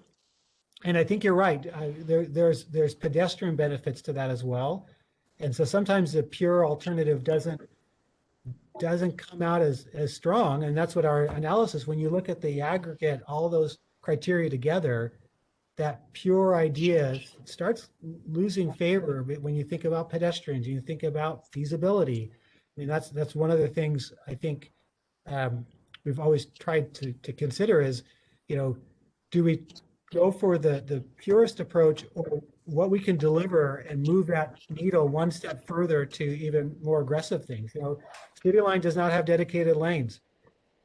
Would have loved to have it. The community wasn't ready for that. We were also dealing with roads that are not as wide as Division is today. But I think, the conversation has moved. We're able to deliver that project to really serve the university district in a big way, and then have this conversation about Division subsequent to that, where people are, more interested in the next big thing. And so I guess I'm a pragmatic incrementalist visionary type, one of those guys. I like that. One of those guys. Well, so maybe I'll add to that is appreciate that perspective, but maybe from a design standpoint, I'm curious in this process, because we try to rely on statistically valid surveys from the existing, community within a block or so, or quarter mile, whatever it is, right, of Division. But that's not the design perspective, right? That's what it is, not what it ought to be. So who's in defense of, 20 years from now, the 25-year-old, whatever, citizen that doesn't exist yet? And what are they going to want? They're going to want the Tesla, or they're going to, I guess maybe a different way to ask that question or make a comment is in the transportation planning process, you show the diagrams of the streets and cars and so forth, right? The very practical, communication of lanes and so forth.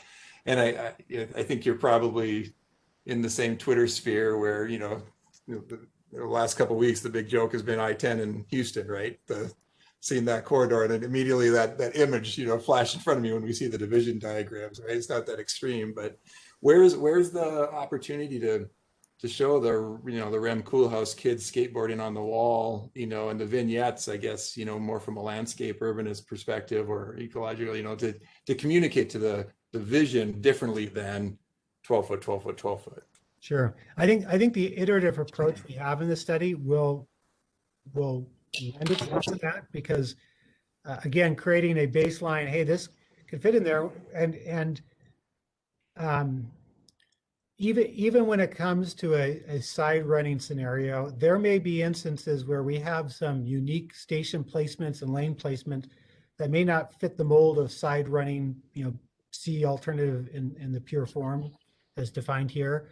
And that's one of the reasons we're creating a lot of wiggle room within the definition, hey, side running, but even then during preliminary engineering, which will be informed by the reimagination of land uses, which has that space carved out for reimagining the land use. Now, the other thing, kind of this iterative approach, I'm hopeful that the STA board and hopefully the broader community can accept, or not just accept, but support a preferred alternative in the near term to set ourselves up for the next round of federal funding for TOD planning.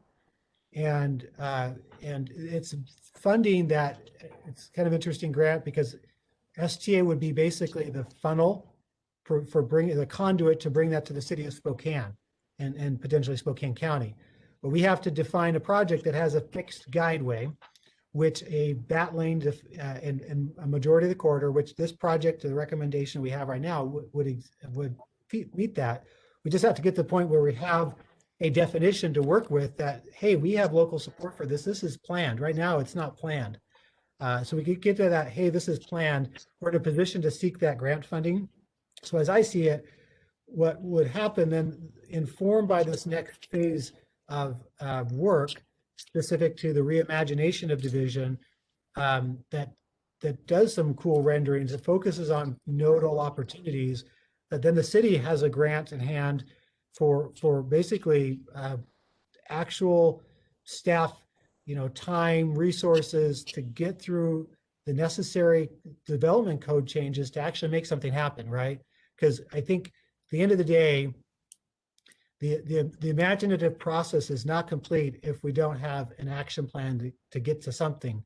And so we want to be biased towards action. So finding the pathway, we actually, Lewis and Jason, I think, was even newer to this, but Lewis, Catherine Miller, and I, we talked about 3 years ago, started charting this out of what this could look like. And then the SRTC was interested in participating and fit it all together, but it's still this iterative process. And so I think it's not a one and done where, hey, we're trying to create exactly what the renderings showed here, which show these kind of blank parcels next door.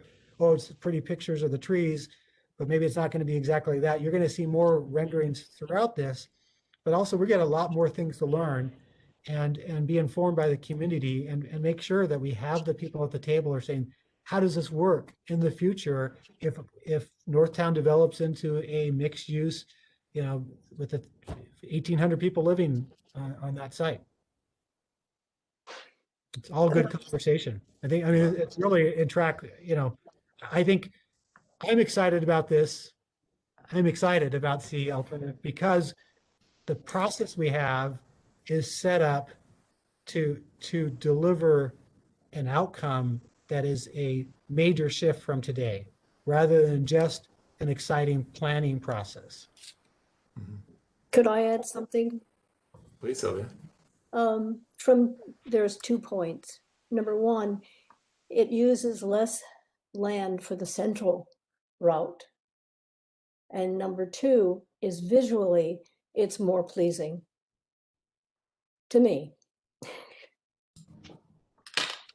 Well, Sylvia, I just quickly add to that. I'd be curious as you get into land use planning from the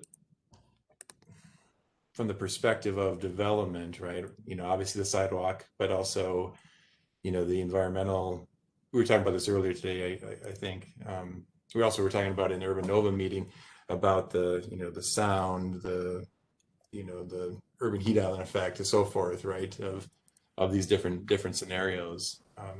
I'd be curious. I know you go through the robust SEPA NEPA process, but understanding more of that experiential piece would be exciting in the future. Yeah, and how we, how we can find ways to address the pedestrian impacts of anything, right? And are there opportunities to, in some cases, maybe there is a separation between that bus lane and the other lanes, and so we can create some crossing, shorter crossings across the through lanes of traffic.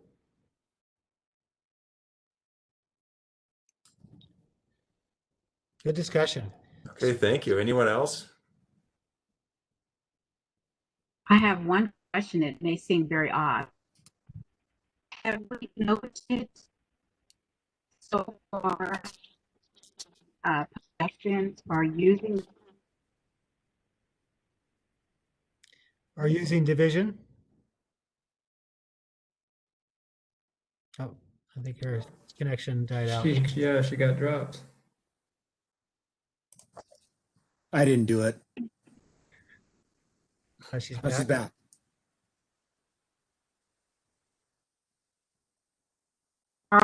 Carol, yes.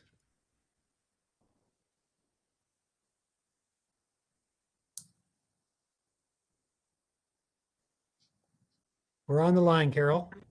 Oh, it went out again. What was that? Well, So I was wondering about the sidewalk use. Yeah, so I'm sorry, what was your question again? You cut out. Okay, thank you. I'm wondering about the sidewalk use as of today. Whether people use the sidewalk or how many people use it?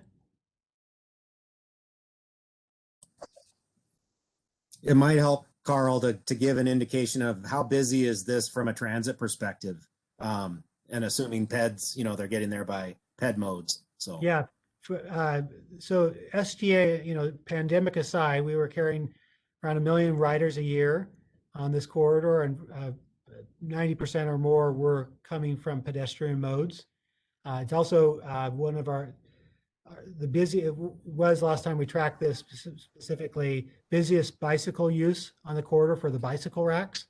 You've got some, fairly decent hills on the corridor, and the land use intensity.